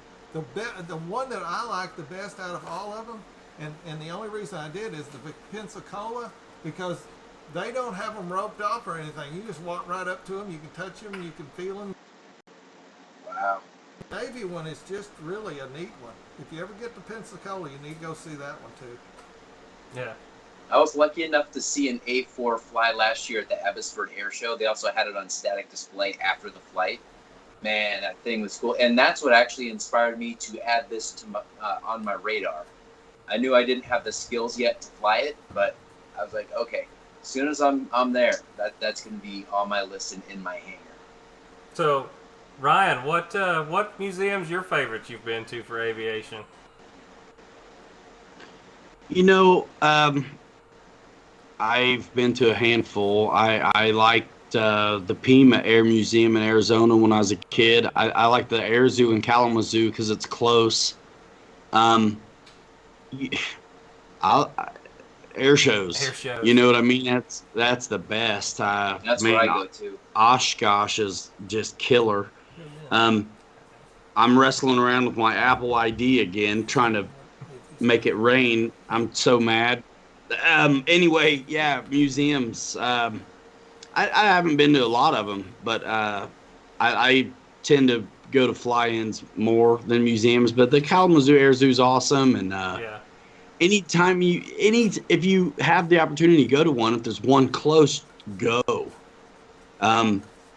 It's hard to etch out time to do some of these things, but it's good for your soul. You know what I mean? Right. It's good for the kid in you. So do it whenever you get a chance. You know what I mean? So, real quick, Lori says we've got a question from the audience. I hope I read this right, but it says, does anyone incorporate a formula for determining wind factor when flying? Weight divided by the wind velocity, coming up with an alpha for each plane is standard deviation. Holy cow, that was a heck of a question. All right, I just look at the windsock and go, yeah, I can still fly. As long as the rocks aren't blowing off the ground, I'll usually still fly. Okay, Ryan, that's your question. What's the question? I read it. I mean, I didn't hear it really. They were asking if there was a formula for Formula how much. Yeah. Wind velocity. Yeah. Wind factor. It was a little too long for me, but I think what they're trying to get at is there a certain formula for the weight of the airplane versus how windy it is for when it's too too windy to fly it. Is there a certain formula for knowing if the girl you married was the one? If she doesn't take half your stuff, yeah, you got the right one. There's not you just know when you know. You gotta know when you know. Stuff that's heavier is going to penetrate better once you start. It's kind of like an outfit for an occasion. This is a stupid analogy, but it's true. I will grab stuff to go to the field, kind of depending on the conditions. Like, okay, I know it's a crosswind today. I'm not going to take this one because it's a handful, but boy, this one's no problem. And you know what I mean? So Yeah. that's it. Just experience. You just know what you can't hardly put into words after a little while. You know what I mean? Right. Steve, I want to know what your next project is. What's your next repaint? Right now, What's your right now I'm working on my VFA 192 Golden Dragon F-18, And I just masked it off. I just completed the mask and getting ready to shoot the gray to the fuselage. I've been working on the vertical fins, and I'm still waiting on some LEDs to come back in stock for my formation lights. But I'm going to go ahead and get the gray on it and get the blue on the spine of it. And I did the cockpit last night, so I could go ahead and mask the canopy off and get it painted. So everything's masked and ready for that. That's where it's at. So did you fly this airplane before you did any of this? No. No. I tend, since I did the MiG-21, that was my first paint job, really. I bought that plane. I took it out of the box.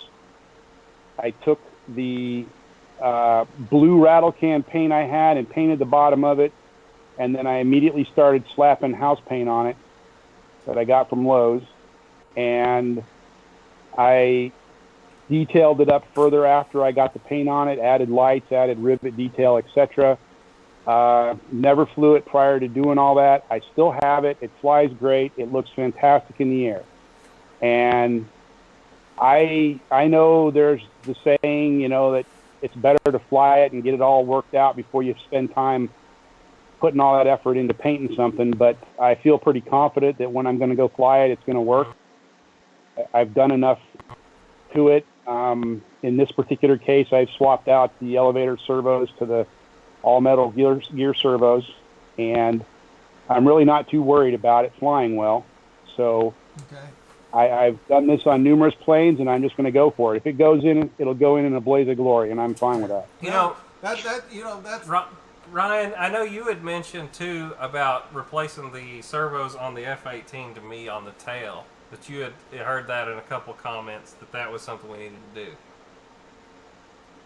Yes, I keep hearing that. I'm trying to ignore it. I actually replaced the elevator servos with the exact same skew, which was my elevator servos were in a crash, but the wires weren't chafed or anything. But I was like, well, let me replace them anyway. And apparently, I mean, I tried not to go with rumors, but man, you hear it enough times, and it's like, son of a gun. I guess I want to get these. I need to get some elevator servos for my F-18. I guess. I don't know. Because it's hard for me too. I don't want to go with a bunch of rumors. And GB, I know you don't even have an F-18 right now, but if you decide to get one, it's awesome. Oh, it's on my radar. It's awesome. The F-18 is absolutely amazing airplane, and it flies phenomenal. But man, it's just I'm leery about flying mine right now. Yep. I know guys are flying them and have got numerous flights on them after having changed out the elevator servos. They initially experienced crashes themselves, and they've rebuilt them, put the all-metal gear elevator servos in them, flying the hybrids on everything else, and they've got 25, 30 flights on them. I just think the elevator is really under a lot of stress on that airplane. I mean, you got a full flying stab. You're asking a lot of that servo. So. You are, I think, but I mean, I don't think the designers have built it or designed it outside of the specs or the parameters for the devices. But at the same time, I don't want to take a chance on it. I replaced the elevator servo on my F4 Phantom. Probably didn't need to do that, but I did. Right. You know, it's just a precaution. It's a personal preference. Mm-hmm. Some people are changing all the servos out on the plane, and I don't think that's necessary. I don't feel but like it's in all of them. Anyway, I did change the elevator I think servo. the culprit that I'm seeing is something to do with that elevator. Personal opinion, but anyway. So not to deviate from the original question, but yeah, the VFA 192 is the next one I'm working on. I'm getting ready to put some more video up on my YouTube channel showing the latest updates on it. And once I get these LEDs, I'll be able to wrap it up. But still waiting on them. I got to get a couple minor graphic fixes from Callie. But she's on vacation right now, I think, unfortunately. She just got back. She just got back. Yeah, Okay. she just got back. So She'll get my Announced it on email and Facebook. she'll fix me up right. she's I'm been out sure. So. motocrossing. I got my Cali graphic sticker right here. But you Yeah. know what has been amazing to me about the interest we've been having here is balsa planes and putting electric motors in them. And I've actually did that about 6 months ago, just out Before of the the blue. YouTube. But I seem like we're getting a lot of questions interest on how balsa. we're doing it and that kind of and stuff. what We've we're never doing. done it, but on the channel, but We've people never done it know on about the us channel. doing it. But Putting electrics in balsa yeah, planes? just that type of thing. It's amazing. And I've got a project, just a pet peeve project. I've got an old Stearman, 40 size gas Stearman, and that's one of my projects is to show how to put an electric motor in that Stearman and cut the battery bay in it. Yeah. But anyway, I mean, that's kind of one of my projects. Guys, I wanna do. not to cut this on 2 hours, and I don't know about you guys, but I'm a little frazzled tonight after the craziness we've been having. Wait, what is it? Just keep talking. All right, he's trying to figure out. I know what you're trying to do. Son of a bitch. At least I'm not the only one know, having issues with Can I that. show boobs? He just said that. Yeah, there he goes. He did it. What do We you see it. Nice. So I got a question for Steve really quick 15 before minutes. we wrap things up. What's that? I've been at it 15 minutes. I'm going to tell you all my Apple ID password so I can ask you. Like, for real, don't leave yet. I'm back. Okay. Well, we were wondering. You've been typing away over there. I've been working hard. I got to write it down. I'm for real. Like, talk for a minute. Write it down. Like I got to write do. it down. Oh. It's I got to Right, write so it it's down. an age thing. Question what for can I you. tell you? So, what was that, GB? So Steve, what flying tips do you have for folks who have the A4 Skyhawk to have success flying it? I know Ryan talked about what he's done, him and Mike have done, but what have you done to ensure success? Are you talking to me? Yes. Yes, sir. Oh, I'm sorry. Make sure the CG is right. Initially, I think there was a little bit of skewed information, although I have seen people flying the CG farther back than even what the book recommended. But the elevator is super sensitive when you do that. Yeah. So I think there was a combination of the elevator throws in conjunction with where they had the CG placed being a potentially bad situation right off the bat. But I put my CG about 180, roughly 185 from the base where the cannon mounts. There's a flat spot in the root of the wing on the fuselage where the cannon plugs on. From that point, 180 to 185 millimeters back, and I seem to like it the way it flies right there. Other people have said that's too far forward. It's personal preference, but I think the right CG is going to get you a successful flight. When I first flew the plane, I had it roughly where the factory CG was called out, and it was fortunate I got it back on the ground in one piece. It was a handful. Gotcha. But I did get it back, and I moved the CG forward, and it flew like a dream after that. Tone down the aileron throws from the book. It's way too fast, in my opinion. Again, this is just personal preference. I pretty much kept the amount of elevator just about that they recommended, and I tried to get my resolution on my servos as maximum as I could. So I went in on the arm on the servo to be able to keep my throws as high as I could keep them. The only other thing is, it's a Delta, and it flies like a Delta, so it has some of the same characteristics as a Delta, but it's very forgiving in a way. You have to slow it down to land it, but that's not a difficult thing to do. Employ the flaps, set your approach up, you'll be fine. It's a good flying plane. Definitely. I've only got one flight on mine, and it flew great, except I did a little too much extracurricular activity on the elevator, so I scraped the wing a little bit when I landed, but other than that, I was really happy with how it flew. Yeah, I watched your flight. You did a good job. And I think we all have. You're flying on a road. Yeah. How do you keep from hitting light poles and all that stuff? Man, I'm going to hit one of these times. It's going to happen. Yeah. But so far, so good. Got in another couple flights today with my Bayhawk, and Bill flew his Mirage for the last flight. That didn't go so well, but. Uh-oh. Yeah, he didn't hit a light post, though. I've had more trouble with my little Mirage. I've got it rebuilt the 5th time. I just keep rebuilding that thing because I love it. And I had it flying at Joe Knoll, and it was sweet. It was the best flying plane at Joe Knoll. And I got too low to the runway on the other side of it, and the ground's a little higher. It's kind of deceiving. There's more of an elevation to the ground than it appears. And it just caught the grass on a high-speed pass, and that was all she wrote. But anyway. Too cool. Yeah, man. We're wrapping. Finally logged in. What do they call it? Hacked into the mainframe. So the A4 is fantastic. It's one of those magical airframes. I think we all. I think most of us who have one would totally want another if you just killed it. I have a gyro in mine. It's a Hobby Eagle gyro, and I hid the mixing, the board. All that stuff is under the battery tray.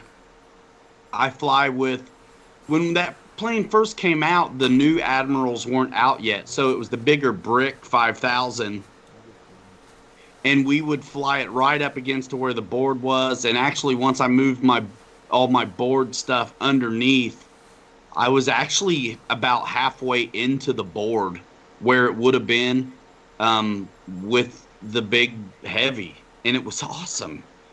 So now I don't really, those batteries are retired to war prop jobs now because they're just old, and I've used them for so long. So when I'm flying the A4 now, it's on the newer Admiral, and I still put that newer Admiral about halfway over where that board was, and man, it's still ticking. I mean, I've had this thing since, Mike and I have to split the booty, so to say, right? So, like, when we were working at Motion, I mean, they're not just handing them out like Halloween. So we get one. And Mike, we called dibs on them months before y'all ever knew they were coming. You know what I mean? And so Mike had the A4. And but the beauty for that situation was that I always got to fly him anyway, right? So there's a lot of stuff that I had to buy too. It's like I flew it, we made our videos, Mike has it, and I'm like, I can't stand seeing Mike fly one and me not have one is really what it boils down to. And the A4 is one of those, man. There's a handful of those where I just had to also get one. The A4 is one of those planes. There's been a lot like that, and there's been a lot that, okay, whatever, next, you know what I mean? But the A4 is special. There's really nothing like it. I think jet guys have to keep in mind when they're learning or segueing into jets, just like Papa earlier, taking a look at the plane and getting an idea of what he thinks it's going to fly like. Whether he's right or he's wrong, he's at least kind of already opened the dialogue on that airframe and what it's going to take to get along and communicate with it, so to say. So you look at a Delta Wing, you need to know, just like the 5th generation stuff as well, these things bleed off speed really easy. You need to look at those and know that. Segueing into jets, go with that early stuff, you know, the F-86s, the MiGs now, you know what I mean? And things like sport jets and the L-39, very honest, no surprises. When you can own those aircraft, I think you're ready for that Delta stuff. The Deltas will surprise you how they can slow down. I think that F-22 is just sickening in the best way possible on the wideness of its flight envelope. But this little hot rod is like that as well. It really will take whatever you throw at it, and it'll fit your style. You can land them hot, or you can really flirt with it and hold that nose up and push it through and get some really cool wheelies and stuff. Yeah, I think you're using the right nomenclature when you call it a hot rod, because that's what I originally called it earlier in the program. It's a hot rod. I mean, it's not just a docile little. It was thing. the nickname. It was the nickname for it. The Heinemann is the name of the designer. They called it Heinemann's hot rod. This thing. I agree. It's sweet. And it looks like one. Kevin Farrow sounds like a good idea to me. And street lights. Kevin like, Farrow I says, can't like either. GB does We got with enough it. problems out there with. I got open enough field- problems with an with- open field. with a tree. that's 200, 300 yards away. It always seems to want to be right there. those guys, you know, if you're watching videos of guys, I think Victor flies at a place that's kind of tight too. There's like curbs and stuff all over. And there's tons of people there too. Man, it really changes the experience. It's anybody who's pulling it off in those tight places or under a wire, you know, at like George's place. I mean, that's some serious stuff, man. There's a little extra dimension to your flying. I feel like Wesley and I have a similar situation where the field it's open, but it's not that big. It's easy to run off of it if you don't put it down at the right spot and slow enough. So I really think our field is like 280 feet long, about 28 foot wide. That's it. And Wesley, yours looks about identical. 30 by 300. Yep. We had the same roll of stuff you did, except they cut some off to make like taxiways, and they put some under the gazebo. I don't know why. But it'd have been nice to have that extra 20 feet. But we're putting it down on 280. So everybody's got their challenges, you know. But you guys who have the open spaces, those kinds of places, you really have less of an excuse to mess your stuff up because you've got all the room you need to manage that speed. And to wrap it back up with Papa, that would apply to about every plane, but it is really something to stay cognizant of. Manage your airspeed. And it's a marriage between throttle and pitch, and usually you set your attitude and just maintain on throttle.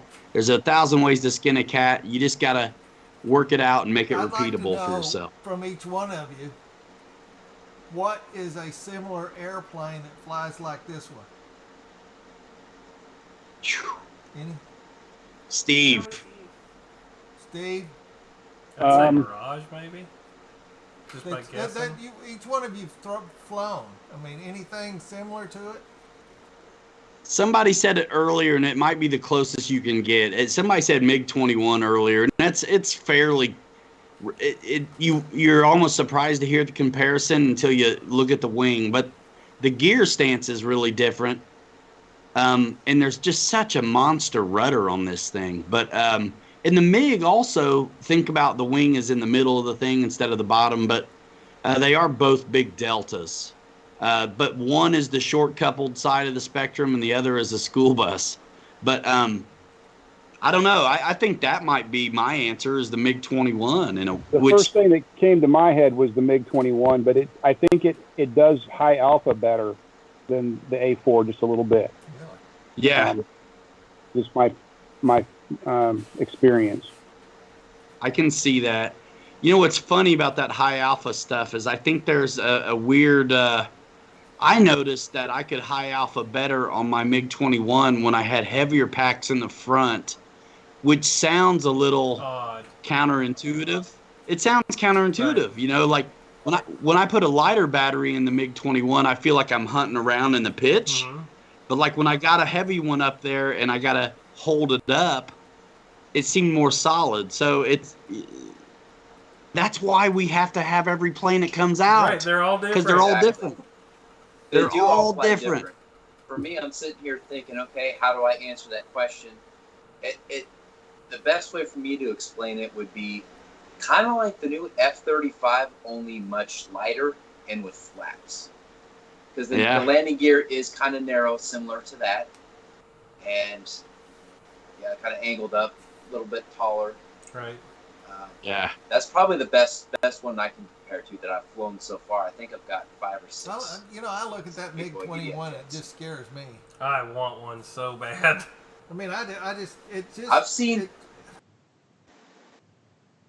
It just doesn't do anything for me. I mean, I'm just not a MiG-20, but it looks like...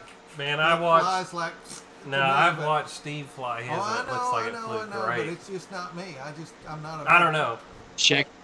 You guys got to check out my bunny fighter. I did a MiG. We've done the MiG-21 a bunch, but the last video I did on the MiG-21, I think it was kind of windy, and I was able to get some really stupid slow flight.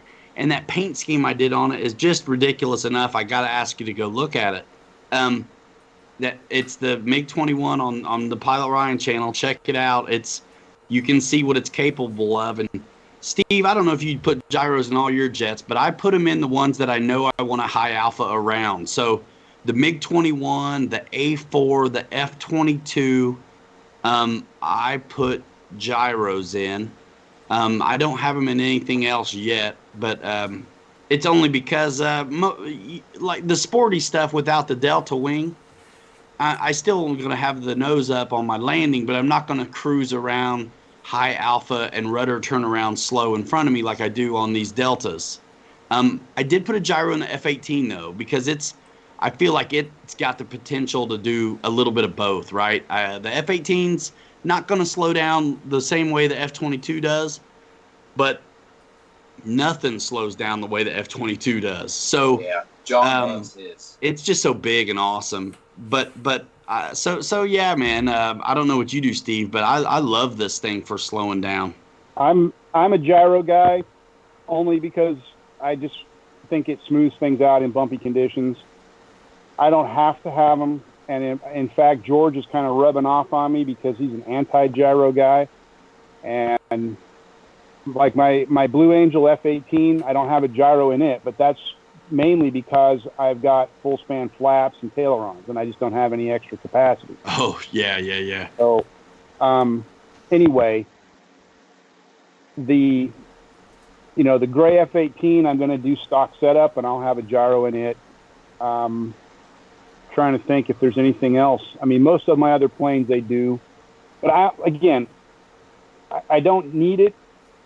Most of the planes fly fantastic on their own, but it does help smooth it out in windy conditions. It really does, man. And if time's hard to come by, there's no shame in that game. All these jets we're flying more than likely have onboard stabilization systems, although they're going to call it something else on the real ones anyway, you know? So it's like, I mean, dude, I don't need them either, but it's like, golly, I remember flying the F-22 for the first couple times. I didn't have one in it, and it's big enough and it's light enough that you can scrub off a lot of speed being jerky, you know? Yeah. So I love it. It's just like I think I always said, it's a little buddy pilot in there smoothing things out for you that you don't know need smoothed.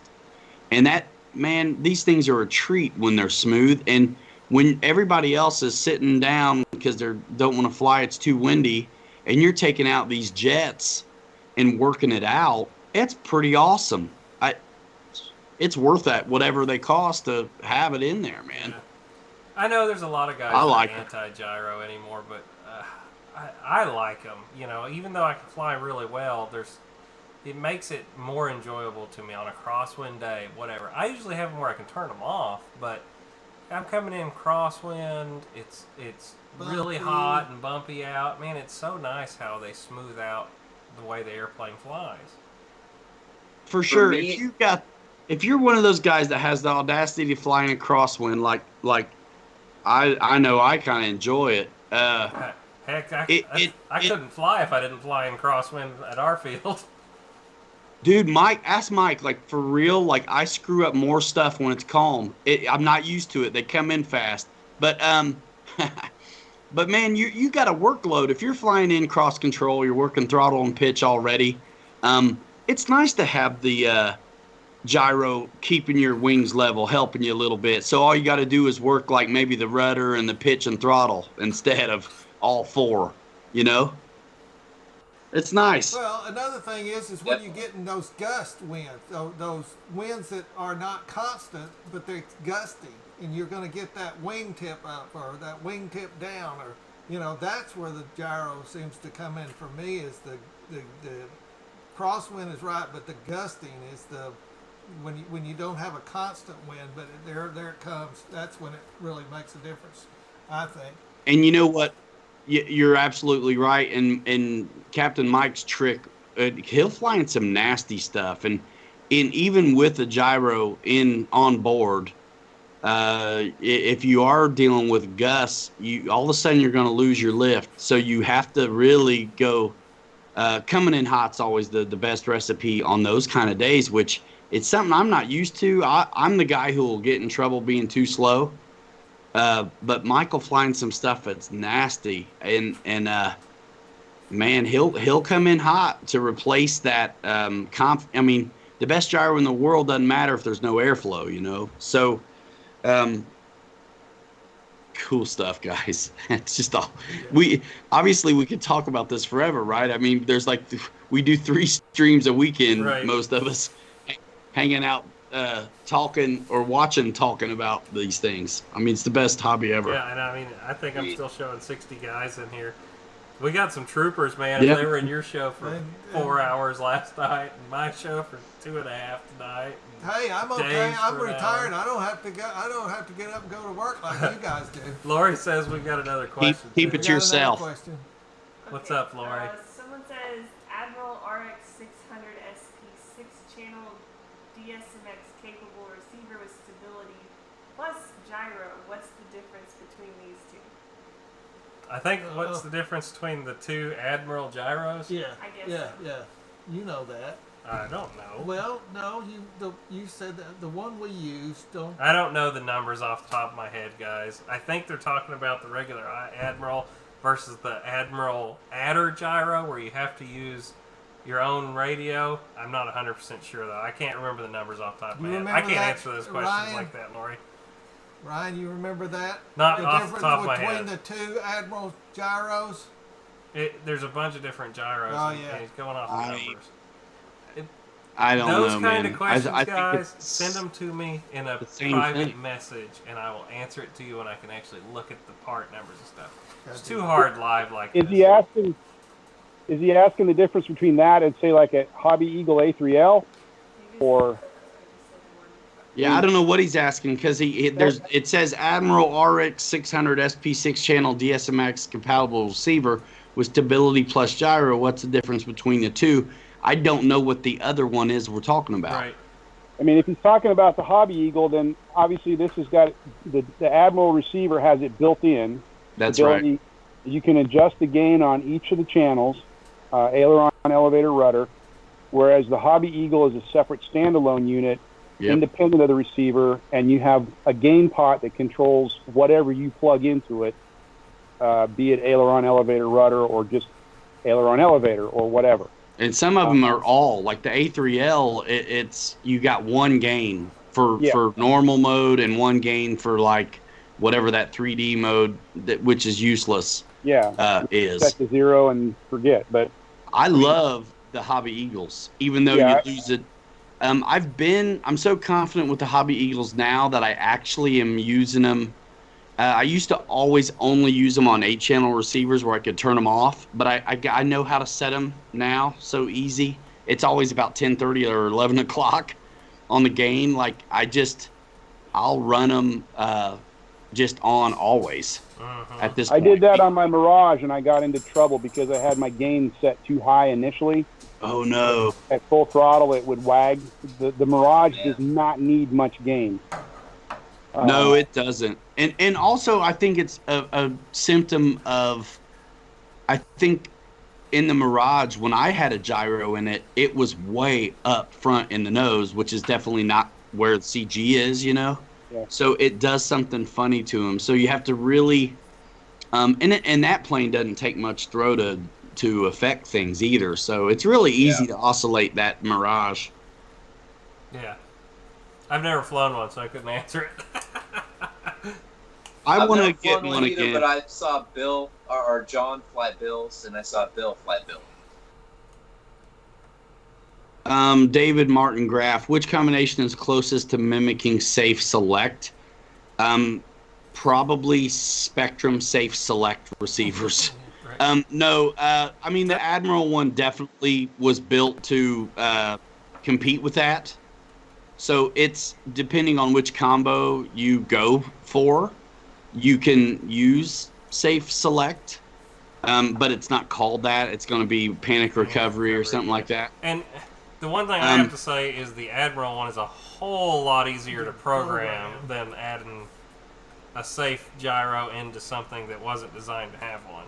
Personal opinion. That's right. And unless you're just a bit of a technological masochist, Wesley's right. You know, the Safe Select stuff, I absolutely refuse to set up an AS3X gyro personally because I made so many videos on how to use a gyro, which, let's put it in perspective, I didn't know how to use it either.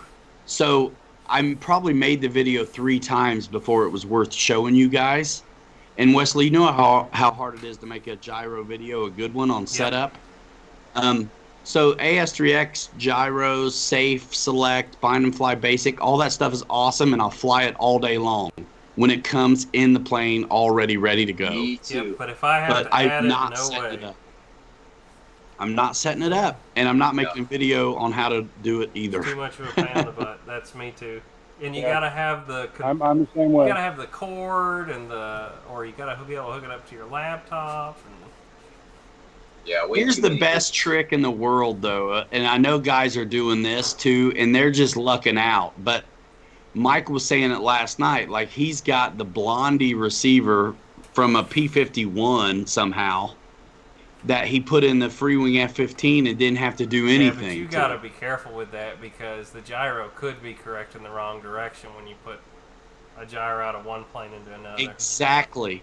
That, which is 100% why I don't recommend that. It sounds crazy to me, but it's working for. I mean, Bobby Committa and Captain Mike do it all the time. I think Bobby Committa flies his MiG-21 with like a Valiant receiver in it or something. I mean, it's just crazy. Don't quote me on that. You know what I mean? But anyhow, I love that AS3X, but I'm not going to learn how to program it anytime soon. Yeah. So Hobby Eagle and Admiral for the win on that stuff. Definitely. I still can't get over Steve's A4 over there. Yeah, it's so nice. Dude. And you can't really see the gear doors right now, but check out his YouTube channel. For a second. She can do it. Hang on. Yeah. She's going to cover all of us up with his beautiful A4 for a second. And we'll see the doors. Do it. Because I know he worked real hard at doing it. I'd like to show them to him. There you go. Show us those gear doors now, Steve, and around the plane. I was putting the gear down.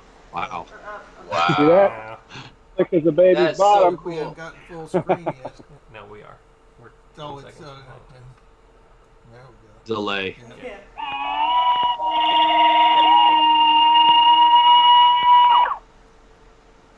Look at that paint finish too, man. That is so nice. Yeah, Gosh. it's shiny. You see the tail hooks? Oh, look at that. And you know what? He hadn't said it all show, but he did. Wow. Look at that refueling tube. He did the crank out on it. It's cranked out instead of straight. Steve, look at that son of a gun. It looks like a Right here. composite. I mean, Steve does some of the best custom work I've ever seen, and his Thanks, Look at Kevin. the F-18, tail hook. yeah, his Hey, F-18 Ryan, is crazy too. He's got a tail hook that works. Have you got your T45 working? Yeah, what the heck? You might need to. Yeah. You might need to get with him. One I thing got- about this plane, it does fly very good with the ordnance and the tanks. Why? Who wants to put it on there? It just feels very good, especially for landing. Even with the hump on it, I was never much of a fan of the hump, but I've been flying my gray one with the hump and fully loaded and quite enjoying how it flies. So, You got that cheater covered up, Steve. on this one I do, yes. Huh? Looks good. Does that affect the performance of it much? He's got a jet fan in this one, don't you, Steve? Yeah, I have a Jetfan 80 in this plane. It was my first experience with a Jetfan product, but it 6S? flies really good. And I was concerned about the static on it at first, but everybody that was checking these out, there were people that were commenting about the cheater kind of wasn't necessary after testing it and so forth, but they had put it on nonetheless. And so I covered it up, and I didn't really notice much of a difference. Man, Yeah. So what all have you actually perfected? I know you do the canopy lifts. You've done the gear doors. What else I've have seen you done? tail hooks from him. a Tail bunch. hooks. Anything else? Air brakes. I play with the lighting. The air brake on the F-18 was a new one. The F4 Phantom has the drag chute on it. And I mean, I'll take a look at a plane when it comes out and I'll say, hey, you know, I think it would be neat to do this on it, that on it, whatever. Some of them, I just want to build them out of the box and go fly them. I don't really want to mod them. If I do want to mod them, maybe I'll get one that's stock and then I'll get another one that I'll play with. But it just depends. Yeah. Phenomenal job on it, Steve. Yeah, great, once great. again. Everybody Yeah, go man. by and look at his channel. Yeah, definitely. Go check out Steve's channel. He's Definitely. got Somebody- all of those modification videos on there. I mean, he's the mod guy. If you want to do something like that I know of. You ever done? You I take it you have done the afterburners. Somebody's afterburner, right? Yeah, I have used the center burner in my gray F4 Phantom, RC Geek center burner. I also have it in my blue Angel F-18, and I'm trying one of the Guniac burners in my gray F-18. Anyone you Just anyone you like the best right at the present moment? I haven't had a chance to find out on the Guniac one, but I had one of the very first center burners that I got from Air John off of RCG, and he sent it to me with the hopes that I would help him be able to determine how to write up the operation manual for it, the setup guide, and so forth at a discounted price. So I put it in my MiG-21. Ryan, you were there when I flew it at Neffy. Too. Yeah. That was the first time that plane had been seen in public with the center burner in it, and that was one of the original center burners by Air John before Chris started making them instead. That's So- right. I got one too for my F-22, and I haven't put it in yet. I'm awful. Steve, Lori says But you that- got a question real quick too. Oh, really? Someone Okay. wants to know if you sell your mods. Do you sell any of your modifications? Some of them I have. The short kit for the F4 Phantom drag chute, I've offered that for sale. It's a fiberglass tail cone part and some additional pieces to make the back outside of it look right. You have to provide some tubing and a spring or some springs and things like that. And I have a diagram that explains how it's made. People have taken that and put it onto their own plane and created operational drag chutes. I don't do the drag chutes. A guy named Paul Helmsman does the drag chutes, and they're a work of art. With that one company, what is it? RC Scale or For Scale or Scale for You or so. There's a company that I think went under that used to provide drag chutes for a lot of these planes, and they're no longer in business. And he's like one of the few that does them. He just had some posts where he was putting together like a 22 or 24 inch drag chute for somebody's F4 turbine unit, and the thing looked gorgeous. But I've done a few things like the canopy mod for the F-22, which is mostly just 3D printed parts. I mean, I designed some parts, I printed them off to be able to make that work, modified the frame for the canopy a little bit to put an arm on it to make it function, things like that. A few vacuum formed lenses for light covers, nothing major. Sweet. Yeah, nothing major. Nah, nothing. No, nothing. No problem. No big deal. Nothing you impressive know. or anything. No big deal. Well, guys, 2.5 hour long show tonight. I've had a great time. Yeah. Thank y'all for being here, and thank y'all for being understanding with the technical difficulties that we did have. Hey. I still feel like it was a good show, no matter what. Poor Lori over there is like beating her head against the table, like it was. Oh yeah, it was a good show, all right. Good show. Let me have an aspirin. And a drink, probably. You did exactly what you set off to do tonight, which was unbox that A4. Yes. Talk about it with some guys that have some experience, and a wide breadth of experience. You know, GBLynden's like brand new to his. You're obviously brand new to yours, Wesley. Yep.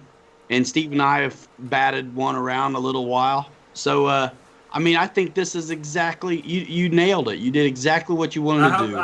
You shined a light on the A4, and you did a good job despite the testicular difficulties.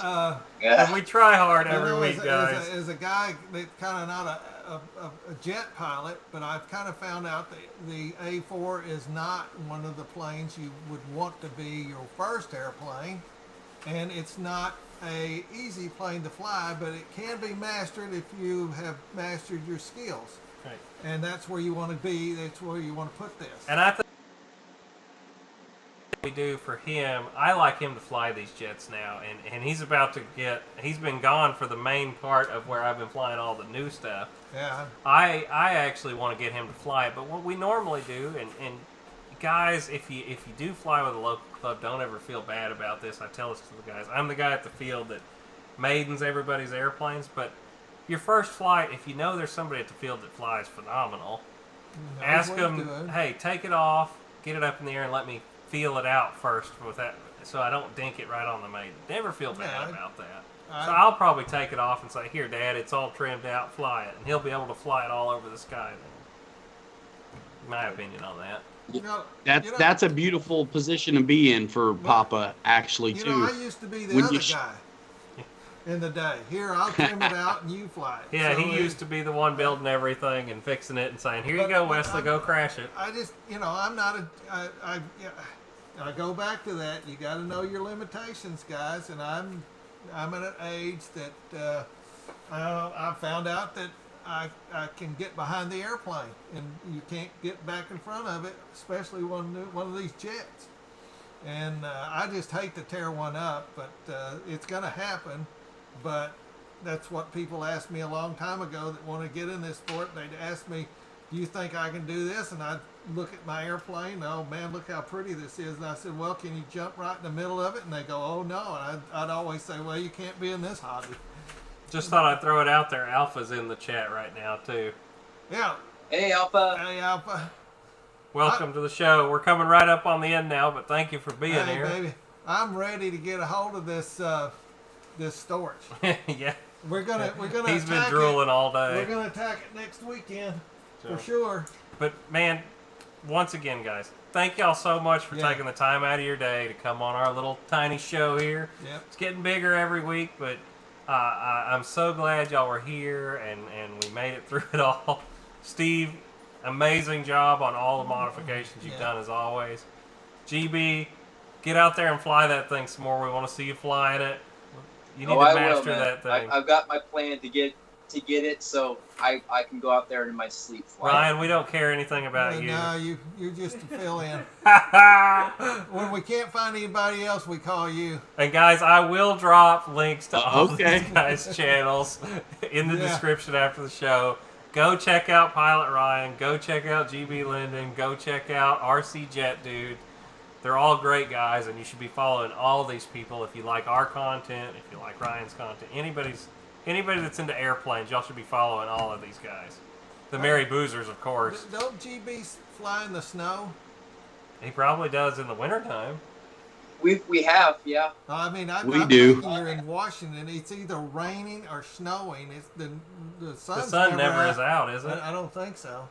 Yeah, well, in the summertime it's actually pretty decent, but the wind is pretty busy. The sun- Now the other 9 months of the year, yeah, it's either like misty rain. It's not like Texas. Summer, 9 Big months. What drop. are you talking I about? thought it was just July. We get like 9 months of summer. You know what's hilarious? Everybody, no matter where they're at, acts like they've got the worst weather in the world. It's, There's that. you know, for sure. I'm in Windiana. Yeah. It's awful everywhere. Indiana. It's windy everywhere, especially if you fly planes. It's like Yeah. it's we got the lake effect, snow and wind crap over here. But it's like everybody's got something. If you're flying planes, you got weather that's bugging you. I guarantee it. 100%. Our You know, weather's actually, great. I don't know what you're talking yeah, about. I was going to say the last 3 weeks here, I don't think there's been a breath of wind when I've been out flying. Now it's hot, but It's 150 degrees though. it's 98 with I- 100 million I- degree percent I humidity. tell you, I was trying to clean up my truck today. I got out at 7:30 this morning, and by 8:30 I was standing outside sweating, and I'm going, I'm ready for August to be over with. Yeah. So I mean, it's It's warm. I'll take the hot over that blowing snow oh any yeah, day. yeah, though. yeah. Any day. Oh, me too. Me too. Right. I don't like that. All right, Well, guys. Well, guys, thanks. we'll We stay on here and talk another hour if we keep it up. So Love you to death. once again, thank y'all for being on.